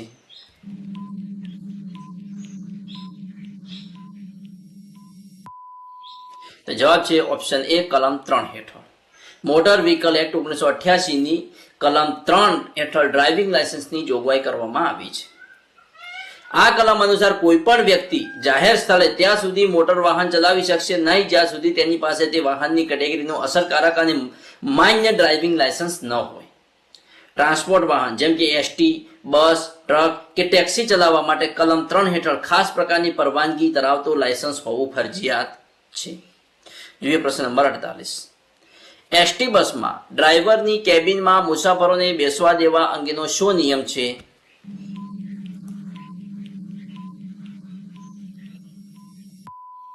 તો જવાબ રહેશે ઓપ્શન બી સદંતર મનાઈ છે કે ડ્રાઈવરના કેબિનમાં કોઈ મુસાફર બેસી શકશે નહીં. ગુજરાત એસટી બસ અને મોટર વ્હીકલ એક્ટના નિયમો અનુસાર એસટી બસમાં ડ્રાઈવરની કેબિનમાં મુસાફરોને બેસવા પર સખત મનાઈ છે. ડ્રાઈવરનું ધ્યાન ભટકી જાય છે. કેબિનમાં મુસાફરો બેસવાથી ડ્રાઈવરનું ધ્યાન ભટકે છે, જેનાથી અકસ્માત થવાનું જોખમ વધી જાય છે. મોટર વ્હીકલ એક્ટની જોગવાઈઓ મુજબ વાહનના ગિયર, બ્રેક, ક્લચ અથવા તો સ્ટેરિંગ પાસે કોઈ એવી વ્યક્તિ કે સામાન ન હોવો જોઈએ જે ડ્રાઈવરને વાહન ઓપરેટ કરવામાં અડચણ ઊભી કરે. બસની કેબિનમાં માત્ર ડ્રાઈવર માટે જ સીટ નિર્ધારિત હોય છે અને બસના આરટીઓ પાસિંગ અને પરમિટ મુજબ મુસાફરો માટેની તમામ સીટો કેબિનની પાછળના મુખ્ય ભાગમાં જ હોવી જરૂરી છે. કેબિનની અંદર મુસાફરોને બેસાડવા એ નિયમ વિરુદ્ધ ગણાય છે. પ્રશ્ન નંબર 49. કંડક્ટરનો બેઝ નંબર ક્યાં લખેલો હોય છે?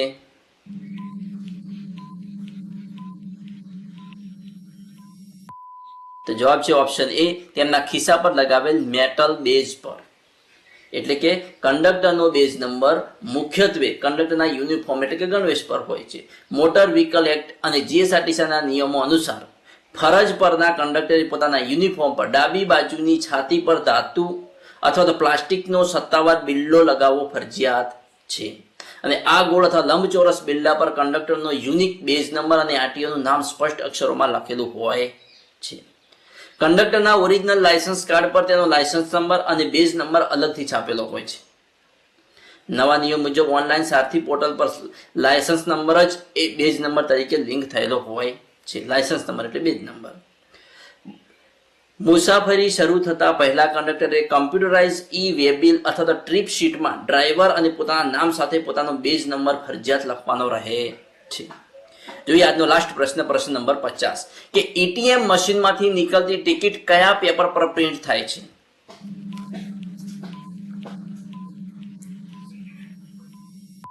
તો જવાબ છે option A thermal paper. ATM મશીનમાંથી નીકળતી ટિકિટ એ થર્મલ પેપર પર પ્રિન્ટ થાય છે. એટીએમ એટલે કે ઇલેક્ટ્રોનિક ટિકિટ મશીન માંથી નીકળતી ટિકિટ થર્મલ પેપર પર પ્રિન્ટ થાય છે અને આ પેપરને સામાન્ય ભાષામાં થર્મલ પેપર રોલ પણ કહેવામાં આવે છે. થર્મલ પેપર પર પ્રિન્ટ કરવા માટે કોઈ સામાન્ય શાહી કે રિબનની જરૂર પડતી નથી. આ પેપર પર એક ખાસ પ્રકારનું રાસાયણિક કોટિંગ કરેલું હોય છે. જ્યારે મશીનનું હેડ ગરમ થાય છે ત્યારે પેપર પર આપમેળે જ કાળા અક્ષરો ઉપસી આવે છે અને આ કાગળ દેખાવામાં એકદમ સ્મૂથ એટલે કે લીસો અને ચમકતો હોય છે. બસના એટીએમ મશીનમાં સામાન્ય રીતે 2 ઇંચની પહોળાઈ ધરાવતા અને આશરે 15 થી 20 મીટર લાંબા રોલનો ઉપયોગ કરવામાં આવે છે. મિત્રો આપણે જોઈએ કે બસની ટિકિટની સાઇઝ જોઈએ તો કે 2 ઇંચ પહોળાઈ અને 15 થી 20 મીટર એનો રોલ લાંબો હોય છે. કેટલો હોય છે? 15 થી 20 મીટર લાંબો રોલ હોય છે અને એની પહોળાઈ હોય છે 2 ઇંચની. તો મિત્રો આજના ટોપ 10 પ્રશ્નો અહીંયા પૂર્ણ કરીએ છીએ. નેક્સ્ટ ભાગ 6 જોવા માટે ચેનલને સબસ્ક્રાઇબ કરવાનું અને તમારા મિત્રો સાથે લિંક શેર કરવાનું ના ભૂલતા. Thanks for watching my video. નમસ્કાર મિત્રો, સ્વાગત છે આપનું આજના વિડીયોમાં. મિત્રો આપણે ગુજરાત રાજ્ય વાહન વ્યવહાર નિગમના અગત્યના પ્રશ્નોની વાત કરી છે, જેમાં આજે આ ભાગ 6 જોવાના છે. તો સામાન્ય માન આપી શરૂઆત કરીએ પ્રશ્ન નંબર 51 કે જીએસઆરટીસી માં એક સ્ટેજ એટલે કેટલા કિલોમીટર થાય?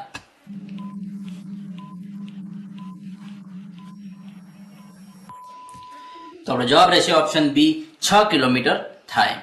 ગુજરાત રાજ્ય માર્ગ પરિવહન નિગમમાં એક સ્ટેજ એટલે કે 6 કિલોમીટર થાય છે. એસટી બસ એક સ્ટેજ બરાબર 6 કિલોમીટર અને અડધો સ્ટેજ બરાબર 3 કિલોમીટર. સ્ટેજ ગણવાનું મૂળ સરળ સૂત્ર છે કે કુલ કિલોમીટર ભાગ્યા 6. દાખલા તરીકે જો તમારે 60 કિલોમીટરની મુસાફરી કરવી હોય તો 10 ભાગ્યા 6 બરાબર 10 સ્ટેજ ગણાય. જોઈએ આગળનો પ્રશ્ન નંબર 52. એસટી નિગમમાં લોકલ બસ માટે ઓછામાં ઓછું કેટલા સ્ટેજનું ભાડું વસૂલવામાં આવે છે?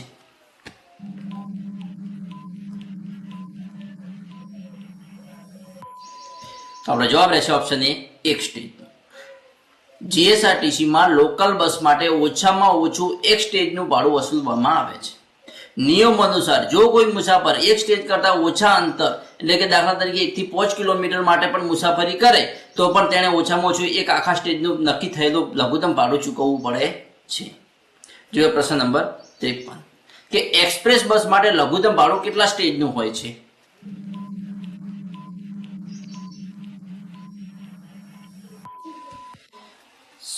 આપણો જવાબ રહેશે મિત્રો ઓપ્શન સી 3 સ્ટેજનું હોય છે.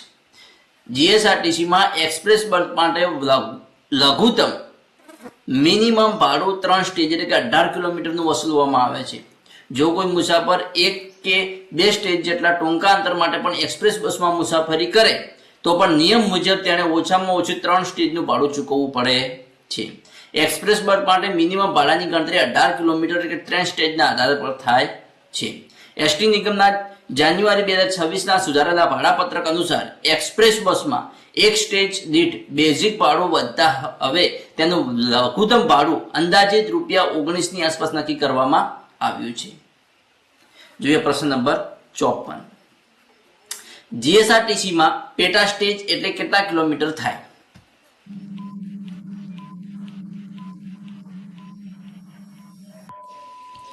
તો જવાબ છે ઓપ્શન બી 3 કિલોમીટર થાય.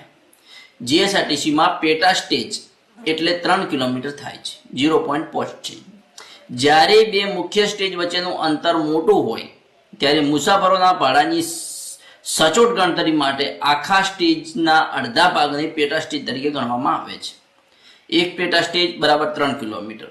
ગણતરી જો તમારી મુસાફરી 9 કિલોમીટરની હોય તો તેને 1.5 સ્ટેજ, એક આખું સ્ટેજને એક પેટા સ્ટેજ ગણવામાં આવે છે.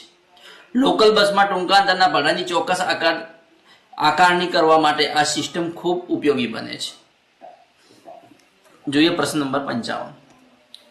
ભાડાની ગણતરી કરતી વખતે જો કિલોમીટર 33 થતા હોય તો કેટલા સ્ટેજ ગણાય?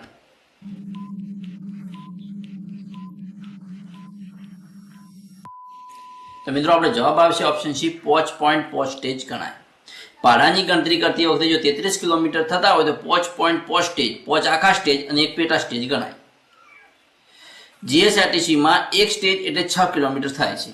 તેથી સૌથી પહેલા કુલ કિલોમીટરને 6 વડે ભાગવામાં આવે છે એટલે 33 ભાગ્યા 6 એટલે આપણો જવાબ આવશે 5.5. મળેલા જવાબ 5.5 ને 2 ભાગમાં વહેંચવામાં આવે છે. આખો અંક પોચ એટલે પોચ આખા સ્ટેજ, અને પોઈન્ટ પછીનો અંક 0.5 એટલે એક પેટા સ્ટેજ. લોકલ બસમાં અડધા સ્ટેજની ગણતરી માન્ય હોવાથી તમારી ટિકિટ પૂરેપૂરા પોચ સ્ટેજના ભાડા આધારિત ફાટશે. જો સુધારેલા નિયમો મુજબ રૂટ પર રાઉન્ડ ઓફ કરવાનું હોય તો તેને નજીકના આખા સ્ટેજ એટલે કે 6 સ્ટેજ ગણવામાં આવી શકે છે. જોઈએ પ્રશ્ન નંબર 56. બાળ મુસાફર માટે કેટલા વર્ષની ઉંમર સુધી અડધી ટિકિટ લેવામાં આવે છે?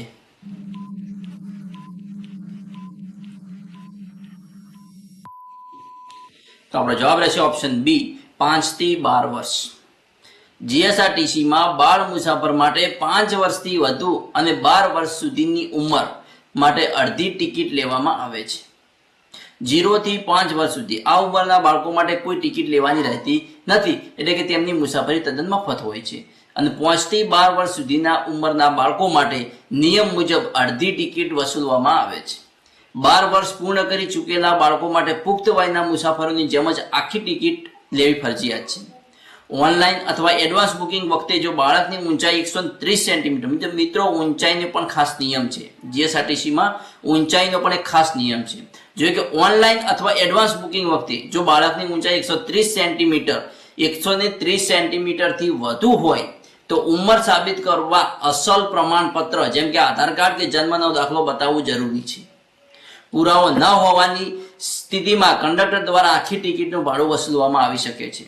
જો સ્લીપર કોચમાં બાળક માટે અલગથી આખી બર્થ એટલે કે સીટ રોકવી હોય તો નિયમ મુજબ પૂરેપૂરું ભાડું ચૂકવવું પડે છે. જોઈએ પ્રશ્ન નંબર 57. કેટલા વર્ષ સુધીના બાળક માટે એસટી બસમાં કોઈ ભાડું લેવામાં આવતું નથી?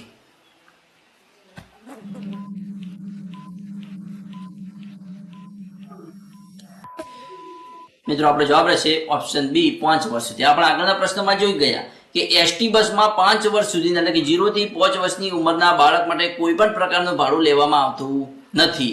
તેમની મુસાફરી તદ્દન મફત હોય છે.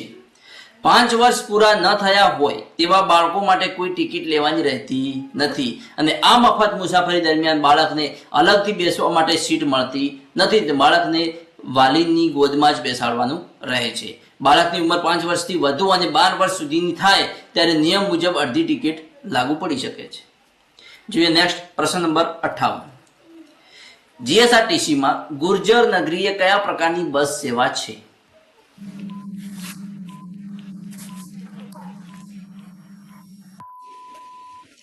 જવાબ આવશે ઓપ્શન બી, લાંબા અંતરની ફાસ્ટ લોકલ એક્સપ્રેસ બસ જે ગુર્જર નગરી છે. મિત્રો જીએસઆરટીસીમાં ગુર્જર નગરી એક્સપ્રેસ કેટેગરીની અદ્યતન લાંબા અંતરની બસ સેવા છે. તે ગુજરાતના 2 મોટા શહેરો અથવા જિલ્લા મથકોને ઝડપથી જોડવા માટે દોડાવવામાં આવે છે. લોકલ બસની સરખામણીમાં બસ માત્ર મુખ્ય સ્ટેજનો પર જ ઊભી રહે છે, જેથી મુસાફરોનો સમય બચે છે. આ બસોના બેસવા માટે 3+2 ની લક્ઝરી ગાદીવાળી સીટો હોય છે. ગુર્જર નગરી બસો સામાન્ય રીતે આકર્ષક લીલા અને સફેદ રંગની ડિઝાઇનમાં જોવા મળે છે અથવા તો કેસરી પટ્ટાવાળી જોવા મળે છે. સામાન્ય એક્સપ્રેસ બસની જેમ જ ગુર્જર નગરીમાં પણ લઘુત્તમ 3 સ્ટેજ એટલે કે 18 કિલોમીટરનું ભાડું વસૂલવામાં આવે છે. અને આ બસનું ભાડું સામાન્ય લોકલ અને ઓર્ડિનરી એક્સપ્રેસ બસ કરતાં થોડું વધારે હોય છે, કારણ કે તેમાં વધુ આરામદાયક સુવિધા મળે છે. નેક્સ્ટ પ્રશ્ન નંબર 59. કે રાત્રિ સેવા બસોમાં સામાન્ય રીતે ભાડામાં કેટલો વધારો હોય છે?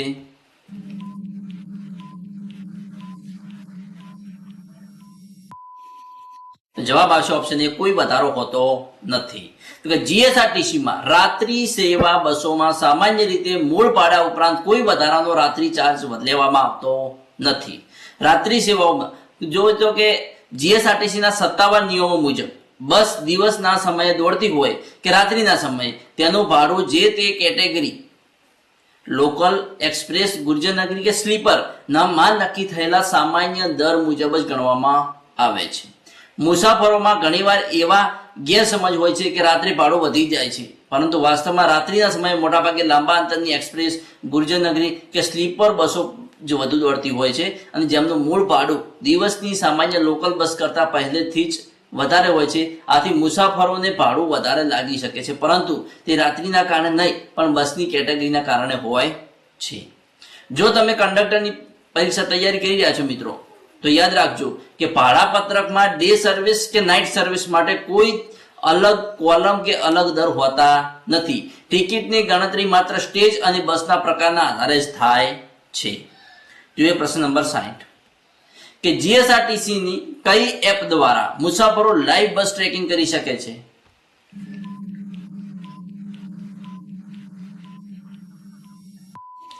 તો આપણો જવાબ રહેશે option A, GSRTC live. GSRTC ની સત્તાવાર GSRTC live tracking mobile app દ્વારા મુસાફરો એસટી બસનું લાઈવ લોકેશન ટ્રેક કરી શકે છે. બસ અત્યારે કયા લોકેશન પર પહોંચી છે તે તમે ગૂગલ મેપ પર લાઈવ જોઈ શકો છો. મુસાફરો પોતાની ટિકિટનો પીએનઆર નંબર અથવા તો બસનો ગાડી નંબર નાખીને બસ ક્યાં છે તે જાણી શકે છે. બસ તમારા સ્ટેશને કેટલા વાગે પહોંચશે તેનો ચોક્કસ અંદાજિત સમય આ એપમાં દેખાય છે. તો મિત્રો, આજના 10 મોસ્ટ આઈએમપી પ્રશ્નો અહીંયા પૂર્ણ કરીએ છીએ. નેક્સ્ટ 10 મોસ્ટ આઈએમપી પ્રશ્નો જોવા માટે મારી ચેનલને સબસ્ક્રાઇબ કરવાનું અને તમારા મિત્રો સાથે લિંક શેર કરવાનું ના ભૂલતા. Thanks for watching my video. નમસ્કાર મિત્રો, સ્વાગત છે આપનું આજના આ વિડીયોમાં. મિત્રો, ગુજરાત રાજ્ય માર્ગ વાહન વ્યવહાર નિગમના મોસ્ટ આઈએમપી પ્રશ્નો વિશે આપણે વાત કરીએ છીએ, જેમાં આજે ભાગ 7 જોવાના છીએ. તો સમયને માન આપી શરૂઆત કરીએ પ્રશ્ન નંબર 61 થી કે એસટી બસના કયા રૂટને ઇન્ટરસ્ટેટ રૂટ કહેવાય છે?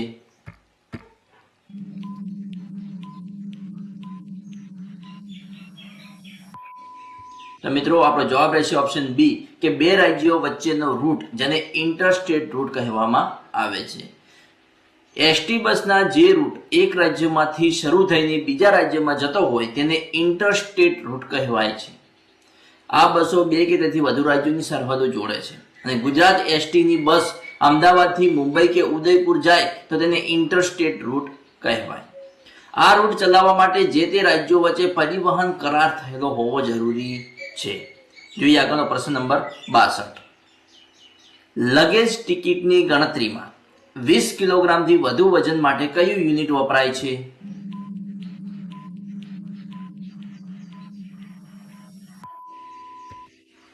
તો આપણો જવાબ છે સ્ટેજ દીઠ લગેજ ચાર્જ. 20 કિલોગ્રામ એટલે કે 1 યુનિટ. 20 કિલોગ્રામ એ 1 યુનિટ. કે એસટી બસમાં લગેજ ટિકિટની ગણતરી માટે યુનિટ શબ્દનો જ ઉપયોગ કરવામાં આવે છે, જ્યાં દર 20 કિલોગ્રામ વજનને 1 યુનિટ ગણવામાં આવે છે. સામાનના વજનની ગણતરી કરવા માટે 20 કિલોગ્રામને 1 યુનિટ તરીકે પ્રમાણભૂત ગણવામાં આવે છે. અને ગુજરાત એસટીના નિયમો અનુસાર સામાન્ય રીતે એક મુસાફર પોતાની સાથે 25 કિલો સુધીનો સામાન ફ્રી કોઈ પણ ચાર્જ વગર લઈ જઈ શકે છે. જો સામાનનું વજન નક્કી કરેલી ફ્રી મર્યાદા કરતાં વધી જાય તો દર 1 યુનિટ એટલે કે દર 20 કિલો અથવા તેના ભાગ દીઠ બસના રૂટના સ્ટેજ પ્રમાણે લગેજ ટિકિટ ફાળવવામાં આવે છે. જો તમારી પાસે વધારાનો 40 કિલો સામાન હોય તો તેને 2 યુનિટ ગણીને તે મુજબનો નિયત ચાર્જ વસૂલવામાં આવે છે. જોઈએ પ્રશ્ન નંબર 63 કે કંડક્ટરે ટિકિટ મશીનમાં રૂટ શરૂ કરતા પહેલા શું એન્ટર કરવું પડે છે?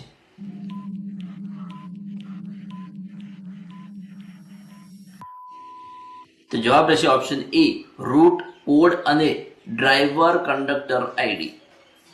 એસટી બસના કંડક્ટરે ઇલેક્ટ્રોનિક ટિકિટ મશીનમાં રૂટ શરૂ કરતા પહેલા લોગિન અને ટ્રીપ સેટ કરવા માટે લોગિન અને ઓથેન્ટિકેશન, ટ્રીપ અને રૂટની વિગતો દાખલ કરવાની હોય છે. કંડક્ટરે પોતાનો પર્સનલ એમ્પ્લોય આઈડી નંબર દાખલ કરવો પડે છે. મશીન ખોલવા માટે સુરક્ષા પિન એન્ટર કરવાનો હોય છે. નિગમ દ્વારા જે તે રૂટ માટે નક્કી કરેલા વિશિષ્ટ કોડ નાખવો પડે છે જેથી મશીનને ખબર પડે કે બસ કયા માર્ગ પર ચાલવાની છે. દિવસ દરમિયાનની એ કેટલામી ટ્રીપ છે તેની એન્ટ્રી પણ કરવાની હોય છે. બસ ક્યાંથી ઉપડવાની છે તે સ્ટેશનનો કોડ કે નામ પસંદ કરવું પડે છે અને બસ ક્યાં સુધી જવાની છે તે સ્ટેશન લોક કરવાનું હોય છે. આ કંડક્ટરનું પ્રથમ કામ છે. જોઈએ નેક્સ્ટ પ્રશ્ન નંબર 64. એસટી બસમાં ફી પાસ ધરાવતા ધારાસભ્ય સાથે અહીંયા કેટલા વ્યક્તિ મફત મુસાફરી કરી શકે?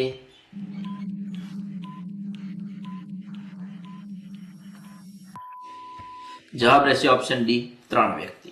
ગુજરાત એસટી બસના નિયમો અનુસાર ફ્રી પાસ ધરાવતા ચાલુ ધારાસભ્ય અથવા સંસદ સભ્યની સાથે કુલ 3 મફત મુસાફરી કરી શકે છે. સહાયક વ્યક્તિ તરીકે કુલ 3 મફત મુસાફરી કરી શકે છે. ધારાસભ્ય પોતાની સાથે 3 સહાયકને મફત લઈ જઈ શકે છે. તેઓ એસટીની local, express, Gurjarnagari, sleeper coach કે વોલ્વો સહિતની તમામ બસોમાં વિનામૂલ્યે મુસાફરી કરી શકે છે.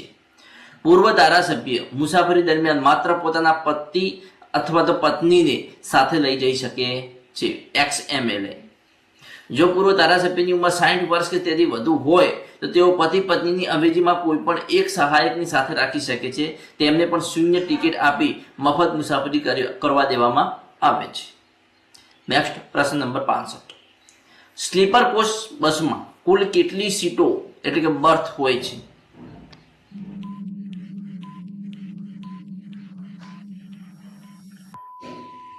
તો આપણો જવાબ રહેશે ઓપ્શન સી, 45 સીટો એટલે કે બર્થ હોય છે. એસટી નિગમની શુદ્ધ સ્લીપર કોચ બસમાં સામાન્ય રીતે કુલ 45 બર્થ એટલે કે ઊંઘવા માટેની સ્લીપર સીટો, બર્થ એટલે ઊંઘવા માટેની સ્લીપર સીટો હોય છે.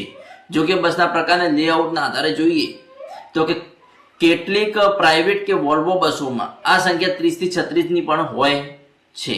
આમાં માત્ર ઊંઘવા માટેની બર્થ જ હોય છે, જેમાં એક તરફ ડબલ બર્થ અને બીજી તરફ સિંગલ બર્થ હોય છે અને તે લોઅર એટલે કે નીચે અને અપર એટલે ઉપરની એમ 2 સ્તરમાં વહેંચાયેલી હોય છે. એસટી નિગમ દ્વારા ઘણી રૂટ પર મિક્સ એટલે કે બેસવાની અને ઊંઘવાની બંને સુવિધા ધરાવતી બસો પણ ચલાવવામાં આવે છે, જેમાં 15 સ્લીપર બર્થ અને 30 ખુશબેક સીટો હોય છે. ઘણી ખાનગી કે અન્ય બસોમાં 40 સીટો પણ હોય છે, 32 બર્થ હોય અને 8 બેસવાની સીટો પણ જોવા મળે છે. જોઈએ પ્રશ્ન નંબર 66. કયા પ્રકારની બસનું ભાડું સૌથી ઓછું હોય છે?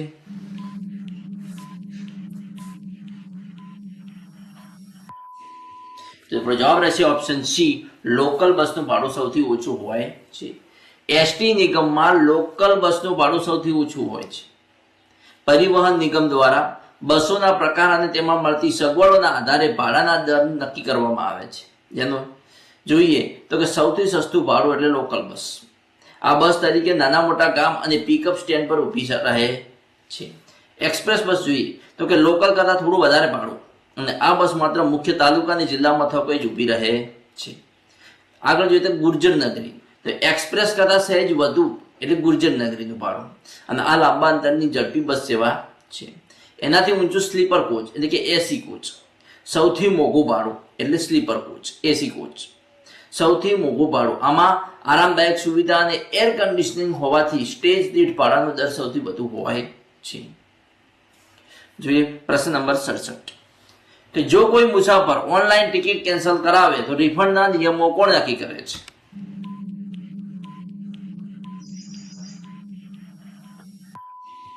જવાબ રહેશે ઓપ્શન બી, જીએસઆરટીસી નિગમ નક્કી કરે છે.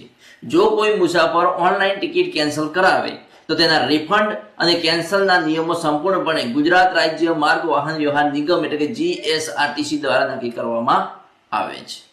ભલે તમે ટિકિટ જીએસઆરટીની સત્તાવાર વેબસાઇટ પરથી બુક કરી હોય કે કોઈ ખાનગી એપ્લિકેશન દ્વારા, રિફંડ હંમેશા નિગમના સત્તાવાર નિયમો મુજબ જ મળે છે. તમે બસ ઉપડવાના કેટલા સમય પહેલા ટિકિટ રદ કરો છો તેના આધારે મૂળ ભાડામાંથી નિશ્ચિત ટકાવારી જેમ કે 15%, 20%, 25% કેન્સલ ચાર્જ તરીકે કાપી દેવામાં આવે છે. બસ ઉપડ્યા પછીનો રિફંડ, તો કે બસ પોતાના મૂળ સ્ટેશનથી ઉપડી ગયા પછી ટિકિટ કેન્સલ કરવાની કોઈ મંજૂરી મળતી નથી અને કોઈ રિફંડ મળતું પણ નથી. કરંટ બુકિંગ કે ચાલુ બસની ટિકિટ કરાવેલી હોય તો તેમાં પણ કોઈ રિફંડ મળવા પાત્ર નથી. ઓનલાઈન ટિકિટ કેન્સલ કર્યા પછી રિફંડની રકમ સામાન્ય રીતે 7 થી 10 કામકાજના દિવસોમાં જે તે મુસાફરના મૂળ બેંક ખાતા અથવા તો કાર્ડમાં જમા થાય છે. કેટલા દિવસોમાં? કે 7 થી 10 દિવસમાં. પ્રશ્ન નંબર 68. એસટી બસોના રૂટ શેના આધારે નક્કી કરવામાં આવે છે?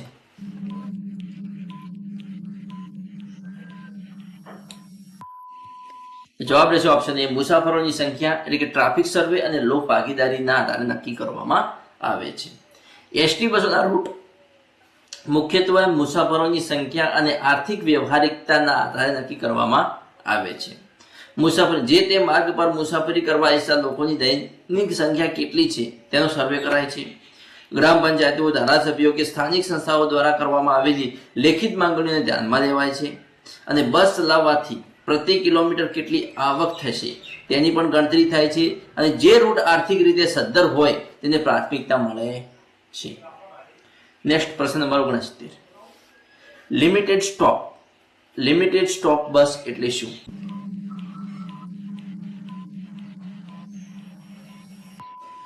આપણો જવાબ રહેશે ઓપ્શન બી કે જે બસ માત્ર મુખ્ય સ્ટેશનો પર જ ઊભી રહે તેને લિમિટેડ સ્ટોપ બસ કહે છે.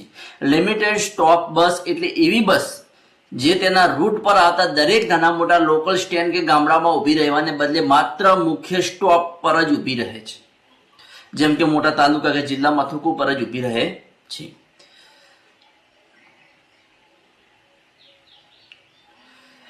સામાન્ય લોકલ બસની સરખામણીમાં આ બસના સ્ટોપેજ ખૂબ જ મર્યાદિત હોય છે.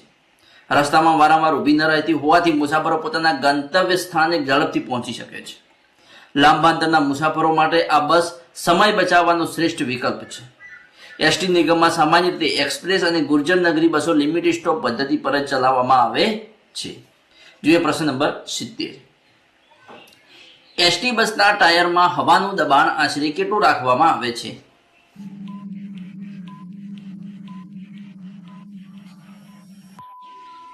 તો જવાબ રહેશે ઓપ્શન બી 90 થી 125 PSI ટાયરના પ્રકાર મુજબ. એસટી બસ અથવા અન્ય કોમર્શિયલ પેસેન્જર બસોના ટાયરમાં હવાનું દબાણ આશરે 90 થી 125 PSI એટલે કે પાઉન્ડ્સ પર સિક્યોર ઇંચ રાખવામાં આવે છે. બસોના વજન અને લોડિંગની ક્ષમતા વધારે હોવાથી સામાન્ય કાર કરતાં આ દબાણ ઘણું વધારે હોય છે. સામાન્ય રીતે એસટી બસના આગળના અને પાછળના ટાયર મુજબ દબાણની ગોઠવણી જોઈએ તો કે આશરે 90 થી 105 PSI. આગળ વજન થોડું ઓછું હોવાથી પ્રેશર પાછળ કરતાં સહેજ ઓછું રખાય છે. આશરે 100 થી 125 PSI. બસમાં મુસાફરોની એન્જિનનો મુખ્ય ભાર પાછળના ટાયર પર હોવાથી તેનું દબાણ વધુ રાખવું પડે છે. મિત્રો, આજના ટોપ 10 પ્રશ્નો અહીંયા પૂર્ણ કરીએ છીએ. નેક્સ્ટ ભાગ 8 જોવા માટે ચેનલને સબસ્ક્રાઇબ કરવાનું અને તમારા મિત્રો સાથે લિંક શેર કરવાનું ના ભૂલતા. Thanks for watching my video. નમસ્કાર મિત્રો, સ્વાગત છે આપનું આજના વિડીયોમાં. મિત્રો, આપણે ગુજરાત રાજ્ય વાહન વ્યવહાર નિગમના અગત્યના મોસ્ટ આઈએમપી પ્રશ્નો વિશે વાત કરીએ છીએ, જેમાં આજે ભાગ 8 જોવાના છીએ. તો સમયને માન આપી શરૂઆત કરીએ. પ્રશ્ન નંબર 71 ભાગ 8 કે જીએસઆરટીસી દ્વારા સંચાલિત બસોમાં કયું ઈંધણ મુખ્યત્વે વપરાય છે?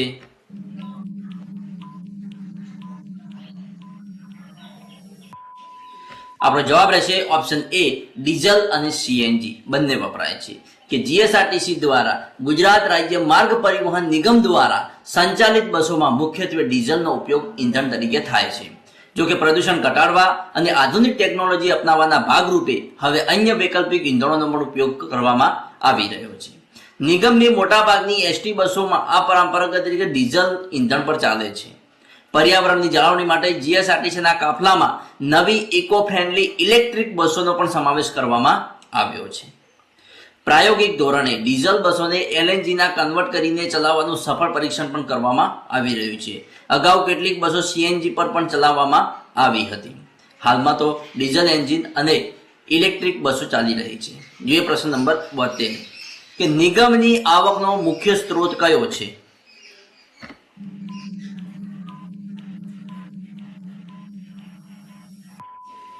તો જવાબ રહેશે ઓપ્શન બી મુસાફરોના ભાડાની આવક. મિત્રો, પહેલા તો જણાવી દઉં કે આવકના મુખ્ય સ્ત્રોતો બે વર્ગોમાં વર્ગીકરણ કરવામાં આવે છે.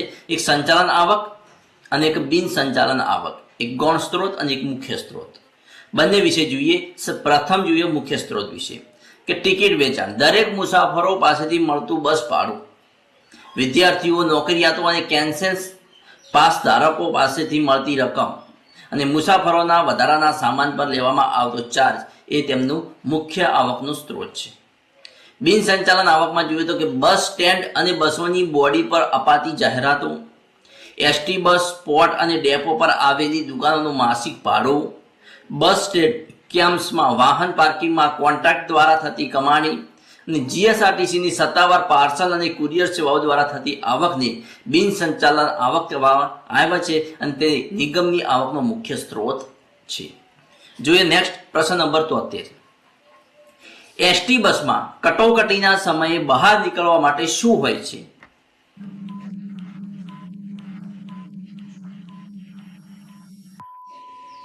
તો આપણો જવાબ રહેશે ઓપ્શન એ, ઇમરજન્સી વિન્ડો એટલે કે એક્ઝિટ ડોર હોય છે.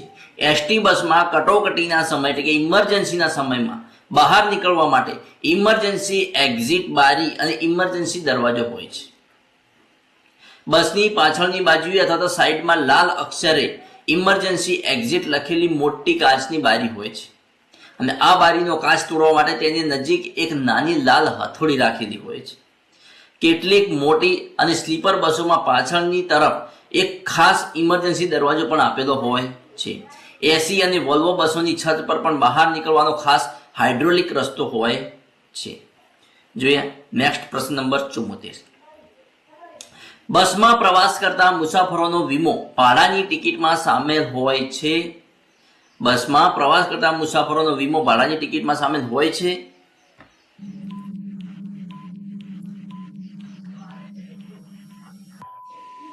તો આપણો જવાબ રહેશે ઓપ્શન બી, હા. પેસેન્જર ટેક્સ અને ઇન્સ્યોરન્સ સામેલ હોય છે. એસટી બસમાં પ્રવાસ કરતા મુસાફરોનો અકસ્માત વીમો ટિકિટના ભાડામાં જ સામેલ હોય છે. જ્યારે તમે ગુજરાત રાજ્ય માર્ગ પરિવહન નિગમની ટિકિટ ખરીદો છો ત્યારે તેના મૂળ ભાડા સાથે એક નાની રકમ અકસ્માત વળતર ફંડ અથવા તો થર્ડ પાર્ટી ઇન્સ્યોરન્સ પેટે આપમેળે કપાઈ જાય છે. મુસાફરી દરમિયાન જો કોઈ અકસ્માત થાય તો મુસાફરો અથવા તેમના વારસદારો અકસ્માત ક્લેમ ટ્રિબ્યુનલ દ્વારા જીએસઆરટીસી પાસેથી સંપૂર્ણ વળતર મેળવવા માટે હકદાર બને છે. ગુજરાત હાઈકોર્ટના આદેશ અનુસાર એસટી બસના અકસ્માતના કિસ્સામાં મુસાફરો સીધા સરકારી નિગમ પાસેથી જ વળતર મેળવી શકે છે. ટિકિટ સંભાળવાની અનિવાર્ય છે કે અકસ્માત સમયે વળતરનો દાવો કરવા માટે બસની માન્ય ટિકિટ એ સૌથી મોટો કાનૂની પુરાવો છે. જોઈએ પ્રશ્ન નંબર 75. રૂટ વેબિલ ખોવાઈ જવાના કિસ્સામાં કંડક્ટર પાસે કઈ કાર્યવાહી થઈ શકે?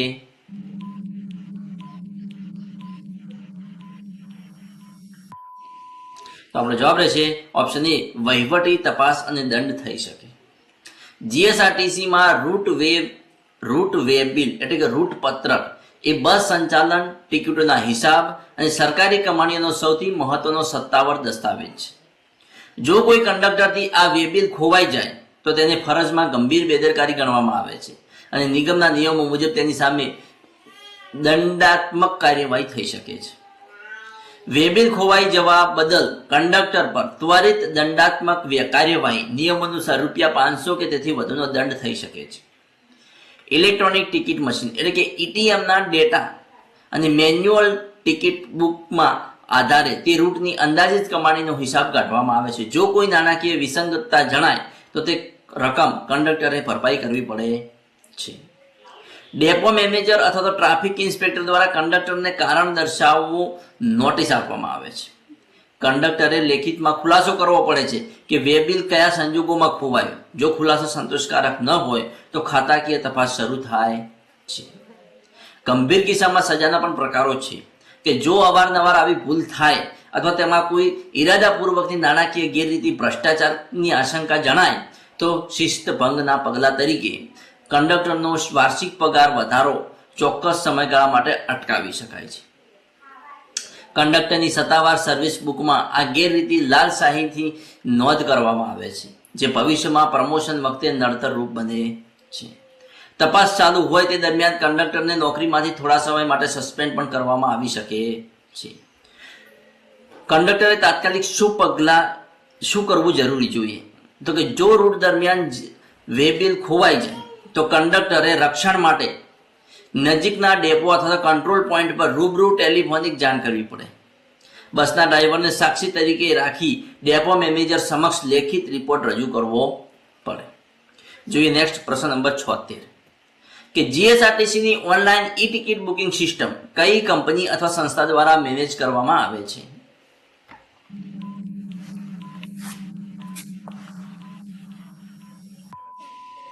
આપણો જવાબ રહેશે option D Infosys.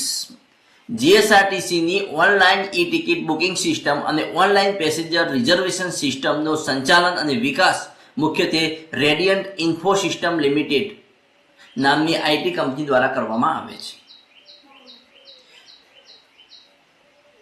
Radiant Info System દ્વારા જીએસઆરટીસી માટે online passenger reservation system software અને બસ કનેક્ટિવિટીના ટેકનિકલ માળખાની ડિઝાઇન તૈયાર કરવામાં આવી છે. સત્તાવાર વેબસાઇટ ઉપરાંત જીએસઆરટીસીએ ટિકિટ બુકિંગને વધુ સરળ બનાવવા માટે ખાનગી ઓનલાઈન પ્લેટફોર્મ જેવા કે અભિબસ, રેડબસ, પેટીએમ અને મેકીમાય ટ્રીપને સત્તાવાર બુકિંગ પાર્ટનર તરીકે જોડ્યા છે. જોઈએ નેક્સ્ટ પ્રશ્ન નંબર 77. જો કંડક્ટરનું ટિકિટ મશીન ચાલુ રૂટમાં બગડી જાય તો ટિકિટ કઈ રીતે આપવાની હોય છે?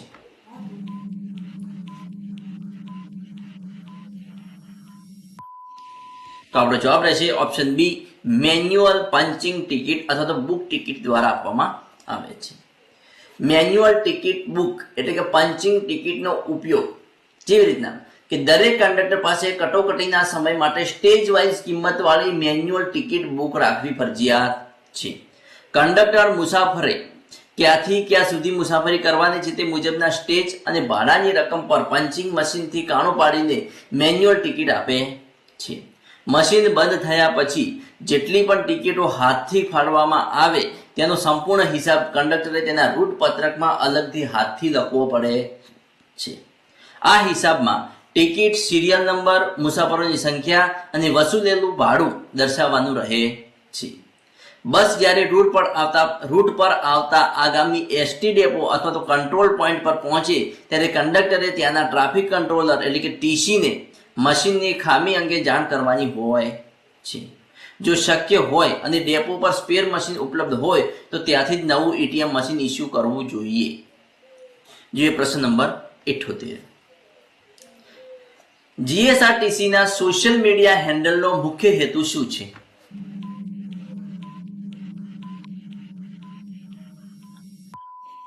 તો આપણો જવાબ રહેશે ઓપ્શન બી મુસાફરોની ફરિયાદોનું નિવારણ અને નવી બસોની માહિતી આપવી. જીએસઆરટીસીના સત્તાવાર સોશિયલ મીડિયા હેન્ડલ્સ જેવા કે ફેસબુક, ટ્વિટર અને ઇન્સ્ટાગ્રામનો મુખ્ય હેતુ નિગમ અને મુસાફરો વચ્ચે સીધો સંવાદ સ્થાપિત કરવા અને મુસાફરોને વધુ સરળ બનાવવી છે. તહેવારો કે મેળાઓ દરમિયાન શરૂ કરાતી એક્સ્ટ્રા બસો અને નવા રૂટની માહિતી આપવી. નવી વોલ્વો સ્લીપર કોચ કે ઇલેક્ટ્રિક બસોના લોન્ચિંગ અને તેના ભાડામાં કરાયેલા ઘટાડાની જાહેરાત કરવી, વધારાની જાહેરાત કરવી. ચોમાસામાં પૂર, ભારે વરસાદ, રસ્તા બંધ થવા અથવા વાવાઝોડા જેવી કુદરતી આફતો સમયે કયા રૂટ બંધ છે કે કઈ બસો રદ કરાઈ છે તેની ત્વરિત સત્તાવાર માહિતી આપવી એ એમનો મુખ્ય હેતુ છે. જોઈએ પ્રશ્ન નંબર 79 કે જીએસઆરટીસીમાં કેઝ્યુઅલ કોન્ટ્રાક્ટ એટલે શું?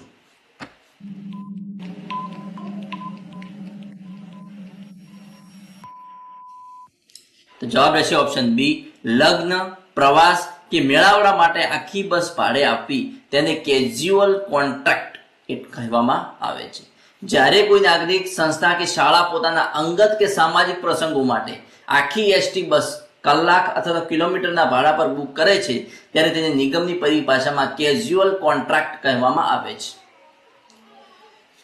લગ્ન પ્રસંગ, ધાર્મિક પ્રવાસ કે યાત્રાધામોની મુલાકાત માટે બુક કરી શકાય છે. શાળાઓ કે કોલેજના વિદ્યાર્થીઓના પ્રવાસ અથવા તો પિકનિક માટે બુક કરી શકાય છે. કંપની કે ફેક્ટરીના કર્મચારીઓના પ્રવાસ અથવા સરકારી કાર્યક્રમોમાં માણસોને લઈ જવા માટે પણ બુક કરી શકાય છે. મુસાફરો પોતાની જરૂરિયાત અને બજેટ મુજબ જીઆરટીસીના કાફલામાંથી કોઈ પણ બસ પસંદ કરી શકે છે, જેવી કે express bus, Gurjar Nagari bus, non AC, AC sleeper, Volvo કોઈ પણ બસ પસંદ કરી શકે છે. પ્રશ્ન નંબર 80 એટલે કે આજના વિડીયોનો લાસ્ટ પ્રશ્ન કે કમ્પ્યુટર ભાષામાં જીપીએસ નું પૂરું નામ શું છે જે બસ ટ્રેકિંગમાં વપરાય છે?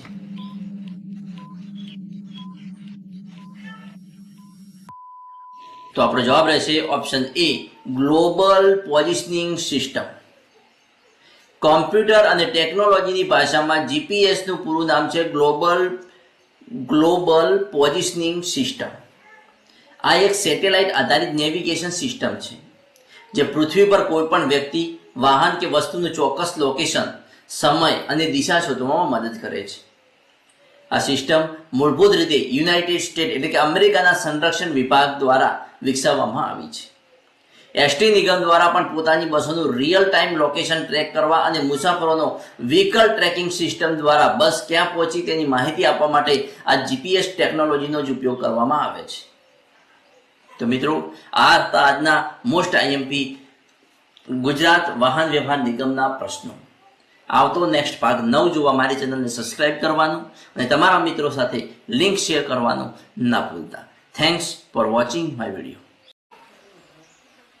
નમસ્કાર વિદ્યાર્થી મિત્રો, સ્વાગત છે તમારું આજના વિડીયોમાં. મિત્રો, આપણે ગુજરાત રાજ્ય માર્ગ પરિવહન વિભાગના અગત્યના મોસ્ટ એમપી પ્રશ્નો જોઈએ છીએ, જેમાં આજે ભાગ 9 જોવાના છીએ. તો સમયને માન આપી શરૂઆત કરીએ. પ્રશ્ન નંબર 81 કે એસટી નિગમની બસમાં કઈ સીટ નંબર સામાન્ય રીતે ડ્રાઈવરની પાછળ હોય છે?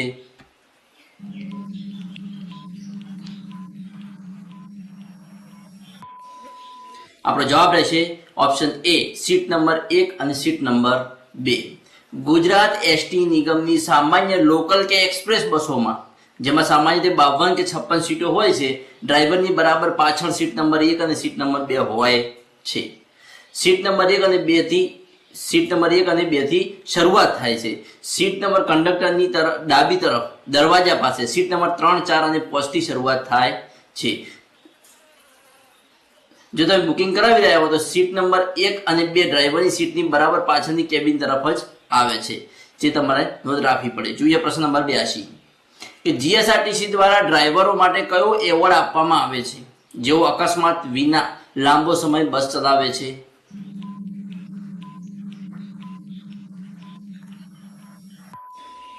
આપણો જવાબ રહેશે ઓપ્શન બી, શ્રેષ્ઠ ડ્રાઇવિંગ એવોર્ડ. જીએસઆરટીસી દ્વારા જે ડ્રાઈવરો અકસ્માત વિના લાંબો સમય સુધી સુરક્ષિત બસ ચલાવે છે તેમને નિગમ કક્ષાએ શ્રેષ્ઠ ડ્રાઈવર એવોર્ડ તરીકે સન્માનિત કરવામાં આવે છે. રાષ્ટ્રીય કક્ષાએ કેન્દ્ર સરકારના માર્ગ પરિવહન મંત્રાલય દ્વારા જીએસઆરટીસી સહિત દેશભરના સ્ટેટ ટ્રાન્સપોર્ટના એવા શ્રેષ્ઠ ડ્રાઈવરોને સન્માનિત કરવામાં આવે છે જેમણે પોતાના સમગ્ર કાર્યકાળ દરમિયાન એક પણ અકસ્માત ન કર્યો હોય. ઉદાહરણ તરીકે જીએસઆરટીસીના મહેસાણા એટલે કે ખેરાલુ ડેપોના ડ્રાઈવર પીરુભાઈ મીરને 27 વર્ષ સુધી કોઈ પણ અકસ્માત વિના અને કોઈ રજા લીધા વિના ફરજ બજાવવા બદલ રાષ્ટ્રપતિના હસ્તે રાષ્ટ્રીય કક્ષાનો રોડ સેફટી એવોર્ડ આપવામાં આવ્યો હતો. જીએસઆરટીસી દર વર્ષે અથવા તો માર્ગ સલામતી સપ્તાહ દરમિયાન અકસ્માત રહિત સેવા આપનાર, ડીઝલથી બચત, માઇલેજ કરનારા અને મુસાફરો સાથે સારું વર્તન કરનારા ડ્રાઈવરોને ખાસ પ્રશિસ્ત પત્ર, ટ્રોફી કે રોકડ પુરસ્કાર આપીને નવાજે છે. પ્રશ્ન નંબર 83 કે બસ સ્ટેન્ડ પર મુસાફરોને બસના આગમન અને પ્રસ્થાનની માહિતી આપતી સિસ્ટમને શું કહેવાય છે?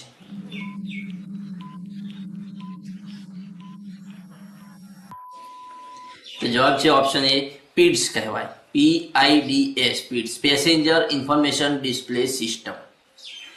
બસ સ્ટેન્ડ પર મુસાફરોને બસના આગમન અને પ્રસ્થાનની ચોક્કસ માહિતી આપતી ડિજિટલ સિસ્ટમને પીડ્સ એટલે કે પેસેન્જર ઇન્ફોર્મેશન ડિસ્પ્લે સિસ્ટમ કહેવાય છે.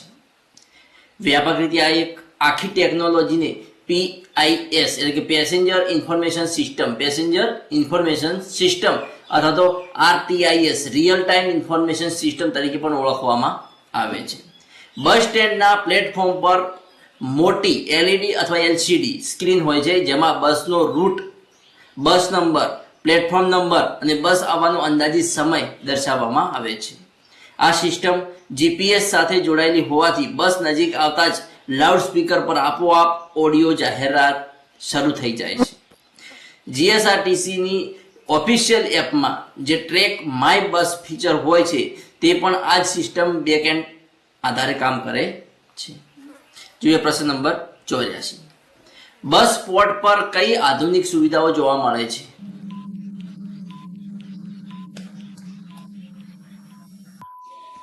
આપણો જવાબ રહેશે ઉપરોક્ત તમામ એસી વેટિંગ હોલ ને ફૂડ કોર્ટ, ડિજિટલ ડિસ્પ્લે અને એક્સલેટર, સુવ્યવસ્થિત પાર્કિંગ, આ ઉપરોક્ત તમામ સુવિધાઓ બસ સ્પોટ પર જોવા મળે છે. તેનાથી અગત્યની જોઈએ કે નવી પેઢીના આધુનિક બસ સ્ટેન્ડ એટલે કે બસ સ્પોટ પર એરપોર્ટ જેવી વૈશ્વિક કક્ષાની સુવિધાઓ જોવા મળે છે. ગુજરાતમાં અમદાવાદ, વડોદરા, સુરત અને રાજકોટ જેવા શહેરોમાં આવા અત્યાધુનિક બસ સ્પોટ બનાવવામાં આવ્યા છે. આધુનિક સુવિધાઓમાં જોઈએ તો કે પેસેન્જર ઇન્ફોર્મેશન ડિસ્પ્લે સિસ્ટમ એટલે કે PIDS, બસના આગમન અને પ્રસ્થાનની લાઈવ માહિતી આપતી digital LED screen, automated announcement, ફ્લાઇટની જેમ જ બસ કયા પ્લેટફોર્મ પર આવશે તેની ઓટોમેટિક ઓડિયો જાહેરાત કરવામાં આવે છે. ડિજિટલ ટિકિટિંગ કિયોસ્ક એટલે કે મુસાફરો પોતે જ ટચ સ્ક્રીન મશીન દ્વારા ટિકિટ બુક કે પ્રિન્ટ કરી શકે. મફત વાઈફાઈ, મુસાફરો માટે આખા કેમ્પ્સમાં હાઈ સ્પીડ ઇન્ટરનેટ કનેક્ટિવિટી ફ્રીમાં આપવામાં આવે છે. જોઈએ નેક્સ્ટ પ્રશ્ન નંબર 85 કે જીએસઆરટીસી બસના કંડક્ટર તરીકે પસંદગી પામવા માટે કઈ શારીરિક ક્ષમતા ચકાસવામાં આવે છે?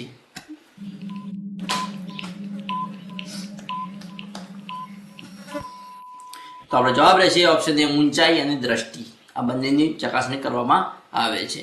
ઊંચાઈ જોઈએ તો કે કંડક્ટરની ફરજ દરમિયાન બસની અંદર બેલ મારવા અને મુસાફરોની ટિકિટ ચેક કરવા માટે ઊંચાઈના ચોક્કસ ધોરણો નક્કી કરવામાં આવ્યા છે. પુરુષ ઉમેદવારો માટે લઘુત્તમ એટલે કે ઓછામાં ઓછી ઊંચાઈ 160 સેન્ટીમીટર હોવી ફરજિયાત છે. અનામત કેટેગરી જેમ કે એસટી ઉમેદવારોને સામાન્ય રીતે નિયમ મુજબ થોડી છૂટછાટ મળે છે, જેમાં તેમને લઘુત્તમ ઊંચાઈ 155 સેન્ટીમીટર હોવી જરૂરી છે અને મહિલા ઉમેદવાર માટે લઘુત્તમ ઊંચાઈ 152 સેન્ટીમીટર હોવી જરૂરી છે અને અનામત કેટેગરી માટે 147 સેન્ટીમીટર. દ્રષ્ટિ ક્ષમતાની વાત કરીએ તો કે કંડક્ટરે રાત્રિના સમય અથવા તો ઓછા પ્રકાશમાં પણ રૂટ બોર્ડ વાંચવાના, ટિકિટ મશીન ઓપરેટ કરવાના અને હિસાબ કરવાના હોવાથી આંખોની તપાસ ખૂબ જ કડક રીતે કરવામાં આવે છે. ઉમેદવારની આંખોની દ્રષ્ટિ ક્ષમતા 6 માંથી 6 હોવી જોઈએ, ચશ્મા સાથે કે ચશ્મા વિના. ઉમેદવારને કલર બ્લાઇન્ડનેસ ની બીમારી ન હોવી જોઈએ. જો કલર બ્લાઇન્ડનેસ હોય તો ઉમેદવારને અયોગ્ય જાહેર કરવામાં આવે છે. જોઈએ પ્રશ્ન નંબર 86 કે કમ્પ્યુટરાઇઝ એટીએમમાં લોગિન કરવા માટે કંડક્ટરે શું દાખલ કરવું પડે છે?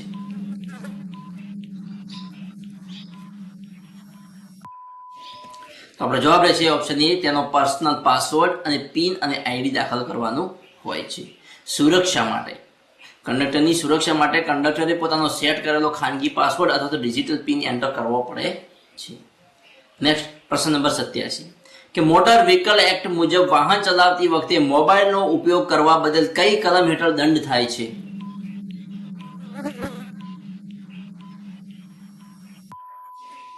તો આપણો જવાબ રહેશે ઓપ્શન એ, કલમ 184 હેઠળ દંડ થાય છે.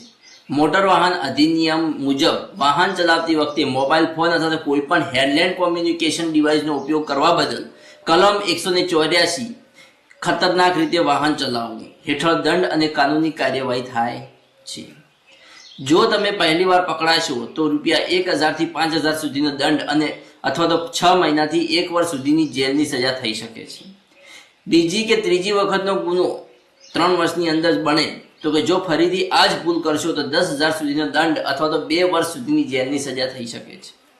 ટ્રાફિક પોલીસ તમારું ડ્રાઇવિંગ લાયસન્સ પણ 3 મહિના કે તેથી વધુ સમય માટે બ્લોક અથવા સસ્પેન્ડ કરી શકે છે. જોઈએ નેક્સ્ટ પ્રશ્ન નંબર 88 રાત્રિ દરમિયાન એસટી બસના કયા લાઇટ્સ ચાલુ રાખવા ફરજિયાત છે?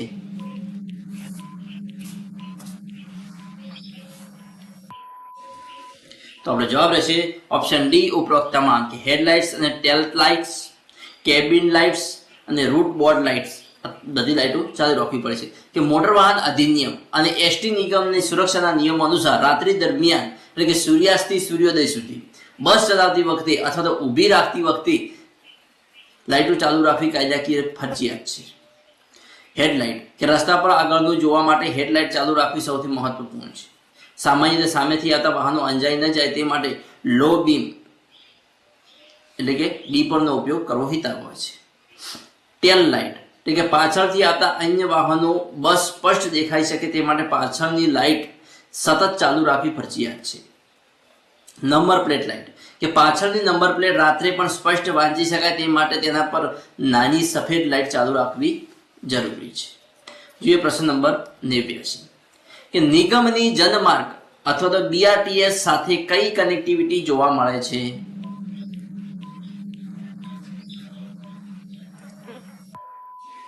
તો આપણો જવાબ રહેશે ઓપ્શન બી, અમદાવાદ જેવા શહેરોમાં એસટી સ્ટેન્ડ અને બીઆરટીએસ સ્ટેન્ડ નજીક જોડાણ. જીએસઆરટીસી અને અમદાવાદ મ્યુનિસિપલ કોર્પોરેશન સંચાલિત જનમાર્ગ વચ્ચે મુસાફરોની સુવિધા માટે ખૂબ જ મજબૂત મલ્ટી મોડલ કનેક્ટિવિટી એટલે કે આંતર જોડાણ જોવા મળે છે. જ્યારે કોઈ બહાર ગામનો મુસાફર એસટી બસ દ્વારા શહેરમાં આવે ત્યારે તેને લોકલ મુસાફરી માટે તરત જ કનેક્ટિવિટી મળી રહે તે માટે વ્યવસ્થાઓ કરવામાં આવી છે. જેમ કે ભૌતિક જોડાણ અને ટ્રાન્સપોર્ટ હબ જોઈએ આજે અમદાવાદની અંદર ગીતા મંદિર સેન્ટ્રલ બસ સ્પોટ કે અમદાવાદનો મુખ્ય બસ ટર્મિનલ સીધું જ બહારના રોડ પર આવેલા ગીતા મંદિર બીઆરટીએસ સ્ટેશન સાથે જોડાયેલું છે. મુસાફરો એસટી બસમાંથી ઉતરીને સીધા જ વોકવે દ્વારા બીઆરટીએસ પ્લેટફોર્મ પર જઈ શકે છે. રાણીપ બસ સ્પોટ કે ઉત્તર ગુજરાત તરફ જતી એસટી બસોનું આ મુખ્ય મથક છે. ઉત્તર ગુજરાત તરફ જતી એસટી બસોનું મુખ્ય મથક એટલે રાણીપ બસ સ્પોટ, જેની બરાબર સામે રાણીપ બીઆરટીએસ સ્ટેશન આવેલું છે. અહીંથી મુસાફરોને મેટ્રો ટ્રેનની કનેક્ટિવિટી પણ મળી શકે રહે છે. કૃષ્ણાનગર, નરોડા, નહેરુનગર તો આ એવા વિસ્તારો છે જ્યાં એસટી બસના સ્ટોપ અને બીઆરટીએસના સ્ટેશન ખૂબ જ નજીક રાખવામાં આવ્યા છે, જેથી ઇન્ટરચેન્જ સરળ બને. જોઈએ આગળનો પ્રશ્ન નંબર 90. એસટી બસમાં વ્હીલ બેઝ એટલે શું?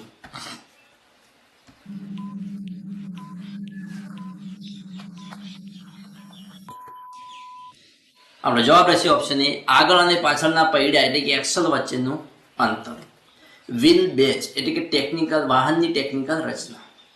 ઓટોમોબાઈલ ઇજનેરીના વ્હીલ બેઝ એ બસની લંબાઈ અને સંતુલન માપવાનો મહત્વનો માપદંડ છે. બસના આગળના ટાયરના કેન્દ્રથી લઈને પાછળના ટાયરના કેન્દ્ર વચ્ચેના કુલ અંતરને વ્હીલ બેઝ કહેવામાં આવે છે. બસ જેટલી લાંબી જેમ કે એક્સપ્રેસ કે સ્લીપર બસ તેનો વ્હીલ બેઝ એટલો જ વધારે હોય છે. બસ જેટલી લાંબી એટલો એનો વ્હીલ બેઝ વધારે હોય છે.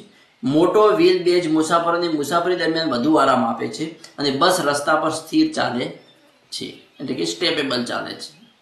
તો મિત્રો આજના ટોપ 10 પ્રશ્નો અહીંયા પૂર્ણ કરીએ છીએ. નેક્સ્ટ ભાગ 10 જોવા માટે ચેનલને સબસ્ક્રાઇબ કરવાનું અને તમારા મિત્રો સાથે લિંક શેર કરવાનું ના ભૂલતા. Thanks for watching my video. નમસ્કાર મિત્રો, સ્વાગત છે આપનું આજના વિડીયોમાં. મિત્રો આપણે ગુજરાત રાજ્ય વાહન વ્યવહાર નિગમને લગતા અગત્યના મોસ્ટ આઈએમપી પ્રશ્નો વિશે વાત કરી રહ્યા છીએ, જેમાં આજે ભાગ 10 જોવાનો છે. તો સમયને માન આપી શરૂઆત કરીએ ભાગ 10 ની પ્રશ્ન નંબર 91 થી કે જીએસઆરટીસી માં ડેપો કક્ષાએ વહીવટ કોણ સંભાળે છે?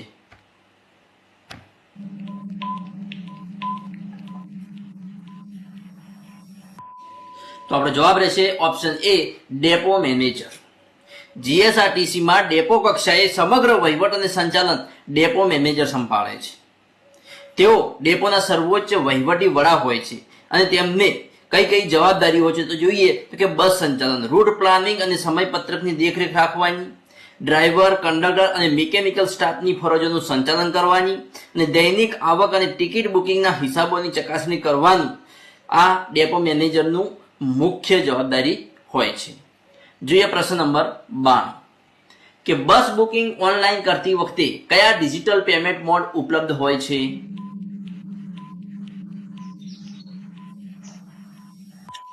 આપણો જવાબ રહેશે ઓપ્શન ડી, ઉપરોક્ત તમામ એટલે કે યુપીઆઈ, ભીમ, ગૂગલ પે વગેરે.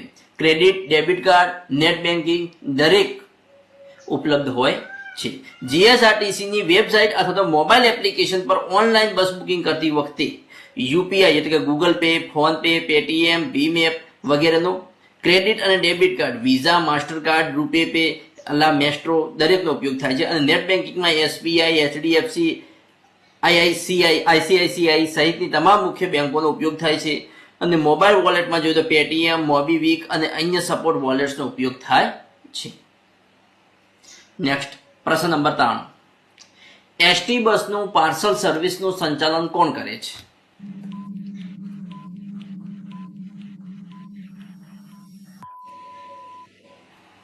તો આપણો જવાબ રહેશે ઓપ્શન સી, પ્રાઇવેટ આંગળિયા કરે છે.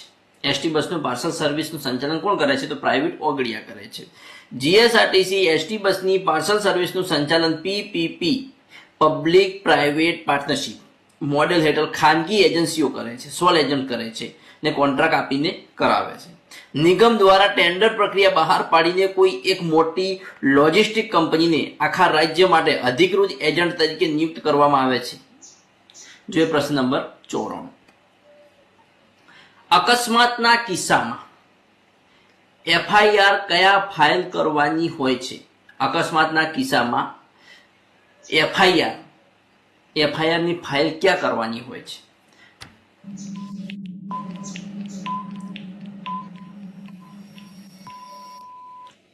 તો આપણો જવાબ રહેશે ઓપ્શન એ, નજીકના પોલીસ સ્ટેશનમાં. બસના અકસ્માતના કિસ્સામાં ડ્રાઈવર અથવા કંડક્ટરે અકસ્માત જે સ્થળે થયો હોય તે વિસ્તારના સ્થાનિક પોલીસ સ્ટેશનમાં એફઆઈઆર નોંધાવવાની હોય છે. જીએસઆરટીસીના નિયમો અને કાયદાકીય પ્રક્રિયા અનુસાર ડ્રાઈવર અને કંડક્ટરે અકસ્માત સમયે શું તાકીદની કાર્યવાહી કરવાની હોય છે તે જાણીએ.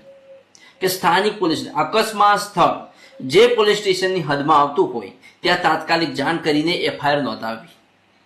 બીજું છે કે જો અકસ્માત હાઈવે પર કે અજાણી જગ્યાએ થયો હોય અને હદની ખબર ન હોય તો નજીકના કોઈ પણ પોલીસ સ્ટેશનમાં 0 એફઆઈઆર નોંધાવી શકાય છે, જે બાદમાં સંબંધિત પોલીસ સ્ટેશનમાં ટ્રાન્સફર થાય છે. એફઆઈઆર નોંધાવવાની સાથે ડ્રાઈવર કંડક્ટરે પોતાના ડેપો મેનેજર અને જીએસઆરટીસીના સેન્ટ્રલ કંટ્રોલ રૂમને અકસ્માતની તુરંત મૌખિક અને લેખિત જાણ કરવાની હોય છે.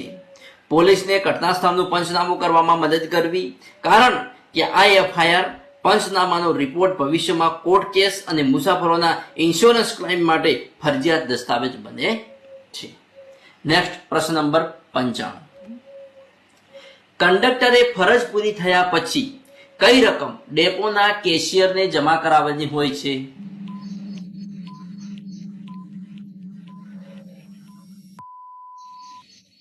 આપણો જવાબ રહેશે ઓપ્શન એ, આખા દિવસની ટિકિટ વેચાણની આવક જે કેશ હોય તે જમા કરાવવાની હોય છે.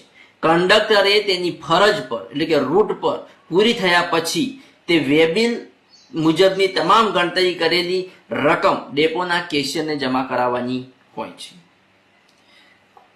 આ રકમમાં કઈ કઈ બાબતોનો સમાવેશ થાય છે? જોઈએ તો કે રૂટ દરમિયાન મુસાફરોને ઓન બોર્ડ એટલે કે ઈટીએમ મશીન કે મેન્યુઅલ ટિકિટ દ્વારા વેચેલી ટિકિટોની કુલ રોકડ આવક જમા કરાવવાની હોય છે. મુસાફરોના વધારાના સામાન માટે વસૂલ કરેલી રકમ જમા કરાવવાની હોય છે. જો રૂટ દરમિયાન કોઈ ડેપો કે સ્ટોપ પરથી પાર્સલ બુકિંગની રોકડ રકમ સ્વીકારી હોય તો તે જમા કરાવવાની હોય છે. ફરજની શરૂઆતમાં મુસાફરોને છૂટા પૈસા પાછા આપવા માટે ડેપોમાંથી જે એડવાન્સ રકમ આપવામાં આવી હોય તે પરત કરવાની હોય છે,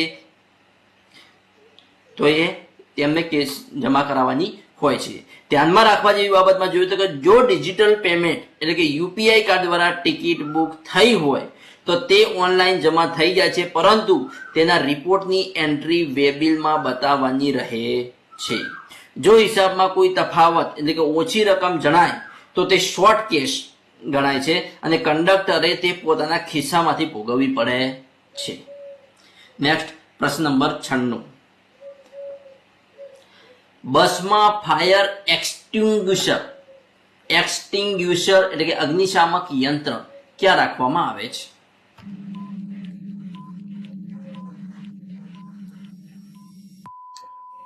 તો જવાબ છે ડ્રાઈવરની સીટની નજીક અથવા તો કેબિનમાં રાખવામાં આવે છે. જીએસઆરટીસી અને અન્ય તમામ કોમર્શિયલ બસોમાં મુસાફરોની સલામતી માટે અગ્નિશામક યંત્ર એટલે ફાયર એક્સટિંગ્યુશર મુખ્યત્વે ડ્રાઈવરની સીટની નજીક અથવા કેબિનમાં રાખવામાં આવે છે. આ યંત્રને બસમાં ચોક્કસ જગ્યાએ પર ફિટ કરવામાં આવે છે, જેથી કટોકટીના સમયે તેનો તુરંત ઉપયોગ કરી શકાય. અકસ્માત કે શોર્ટ સર્કિટના કિસ્સામાં ડ્રાઈવર અથવા કંડક્ટર ખૂબ જ ઝડપથી તેને હાથમાં લઈ શકે તે માટે મોટે ભાગે આ યંત્ર ડ્રાઈવરની સીટની બિલકુલ બાજુમાં કે નીચે ફ્લોર પર માઉન્ટ કરેલું હોય છે. કેટલીક બસોમાં તે આગળના દરવાજાની અંદરની તરફ અથવા તો ડેશબોર્ડની નીચેની બાજુએ રાખવામાં આવે છે. લક્ઝરી, સ્લીપર અથવા તો એસી બસોમાં કટોકટીના નિકાસ દ્વારાની નજીક પણ વધારાનું અગ્નિશામક યંત્ર રાખવામાં આવે છે. જોઈએ પ્રશ્ન નંબર 97 કે કંડક્ટરની સીટની પાછળ કયું બોર્ડ લગાવવું અનિવાર્ય છે?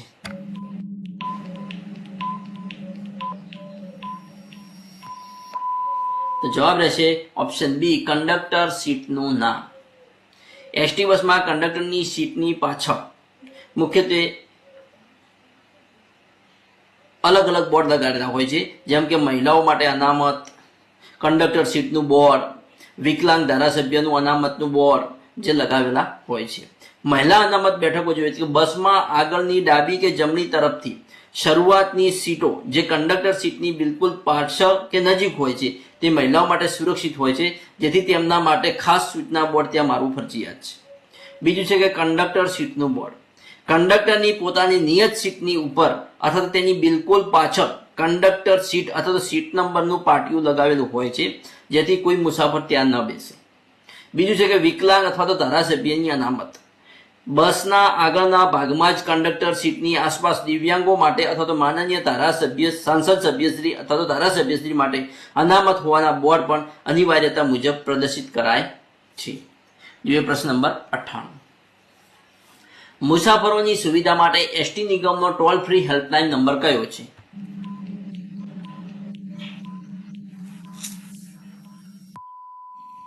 તો આપણો જવાબ રહેશે ઓપ્શન એ, 1800-233-66-66. મુસાફરોની સુવિધા, પૂછપરછ અને ફરિયાદો માટે જીએસઆરટીસી નો સત્તાવાર ટોલ ફ્રી હેલ્પલાઇન નંબર 1800-233-66-66 છે. આ હેલ્પલાઇન નંબર મુસાફરો કઈ કઈ સેવાઓ મળે છે જોઈએ તો કે બસ ઇન્ક્વાયરી, બસના સમયપત્રક અને રૂટની માહિતી મેળવવા માટે, ટિકિટ બુકિંગ સપોર્ટ માટે તો કે ઓનલાઈન ઈ ટિકિટ બુકિંગમાં આવતી સમસ્યાઓ ઉકેલવા માટે, મુસાફરી દરમિયાન બસમાં કોઈ વસ્તુ ભૂલાઈ ગઈ હોય તો તેની ફરિયાદ નોંધાવવા માટે આ નંબરનો ઉપયોગ કરવામાં આવે છે. જોઈએ નેક્સ્ટ પ્રશ્ન નંબર 99. એસટી નિગમની નવી બસોનું બોડી બિલ્ડિંગ ક્યાં થાય છે?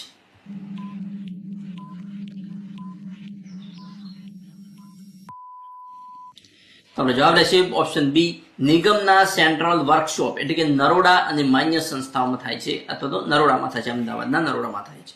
જીએસઆરટીસીની નવી બસોનું બોડી બિલ્ડિંગ એટલે કે બસના ઉપરનું માળખું સીટો બનાવવાનું કામ મુખ્યત્વે અમદાવાદના નરોડા ખાતે આવેલા સેન્ટ્રલ વર્કશોપમાં કરવામાં આવે છે.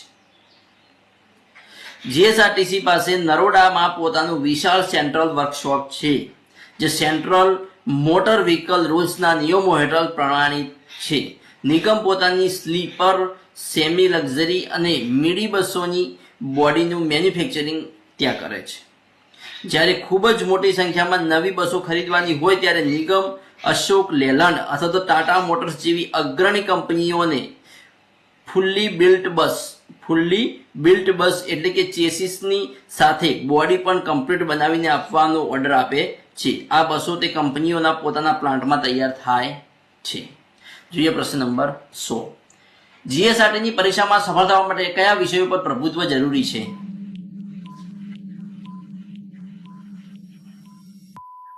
મિત્રો આનો જવાબ તો દરેક વ્યક્તિને ખબર જ હશે. જે જીએસઆરટીની પત્રીની તૈયારી કરે છે તે દરેકને ખબર જ હશે કે મોટર વ્હીકલ એક્ટ અને કંડક્ટરની ફરજો, ગુજરાતી વ્યાકરણ અને સામાન્ય જ્ઞાન, અંકગણિત અને કોમ્પ્યુટરનું જ્ઞાન જે જીએસઆરટીની પરીક્ષામાં સફળ થવા માટે વિશેષ પ્રભુત્વ ધરાવે છે. મોટર વ્હીકલ એક્ટ અને ટ્રાફિકના નિયમો માં મિત્રો ટ્રાફિક સાયન્સ એટલે ચિહ્નો, રોડ સેફટીના નિયમો, મોટર વ્હીકલ એક્ટની મુખ્ય કલમો અને ડ્રાઇવિંગના સિદ્ધાંતો જાણવા જોઈએ. અકસ્માત સમયે મુસાફરોને અપાતી તબીબી મદદ અંગેના પાયાના પ્રશ્નો પણ તૈયાર કરવાના રહેશે. નિગમનો ઇતિહાસ, વહીવટી માળખું, બસોના પ્રકારો જેમ કે એક્સપ્રેસ, ગુર્જરનગરી વગેરે, ટિકિટ અને લગેજ ભાડાની ગણતરી, કંડક્ટર અને ડ્રાઈવરની ફરજો તેમજ વેબિલ અંગેની પાયાની સમજ પણ હોવી જરૂરી છે. ગણિત અને રિઝનિંગમાં જોઈએ તો ગણિતમાં ટકાવારી, નફો નુકસાન, સરેરાશ ગુણોત્તર અને સમય અંતર, ખાસ કરીને બસની સ્પીડના દાખલા વધુ કરવા જોઈએ. રિઝનિંગમાં જોઈએ તો કોડિંગ, ડીકોડિંગ, લોહીના સંબંધો, દિશાંતર અને શ્રેણી એ કરવું જરૂરી છે. ભાષા જ્ઞાનમાં તો ગુજરાતી વ્યાકરણ અને સાહિત્ય કરવું પડશે અને અંગ્રેજી વ્યાકરણ. જનરલ નોલેજ અને કોમ્પ્યુટરની વાત કરીએ તો ગુજરાતનો ઇતિહાસ અને ભૂગોળ, વર્તમાન પ્રવાહો અને કોમ્પ્યુટર જ્ઞાન કરવું ફરજિયાત છે. તો મિત્રો આ હતા આપણા ગુજરાત વાહન વ્યવહાર નિગમના અગત્યના 10 ભાગ, જે આજે 10 ભાગ પૂર્ણ કરીએ છીએ. નેક્સ્ટ આપણે રોડ સેફટીના વિડીયો બનાવવાનું ચાલુ કરીએ છીએ, તેમ રોડ સેફટીના વિડીયો જોવા માટે ચેનલને સબસ્ક્રાઇબ કરવાનું અને તમારા મિત્રો સાથે લિંક શેર કરવાનું ના ભૂલતા. Thanks for watching my video. Next મળીશું રોડ સેફટીના વિડીયોમાં.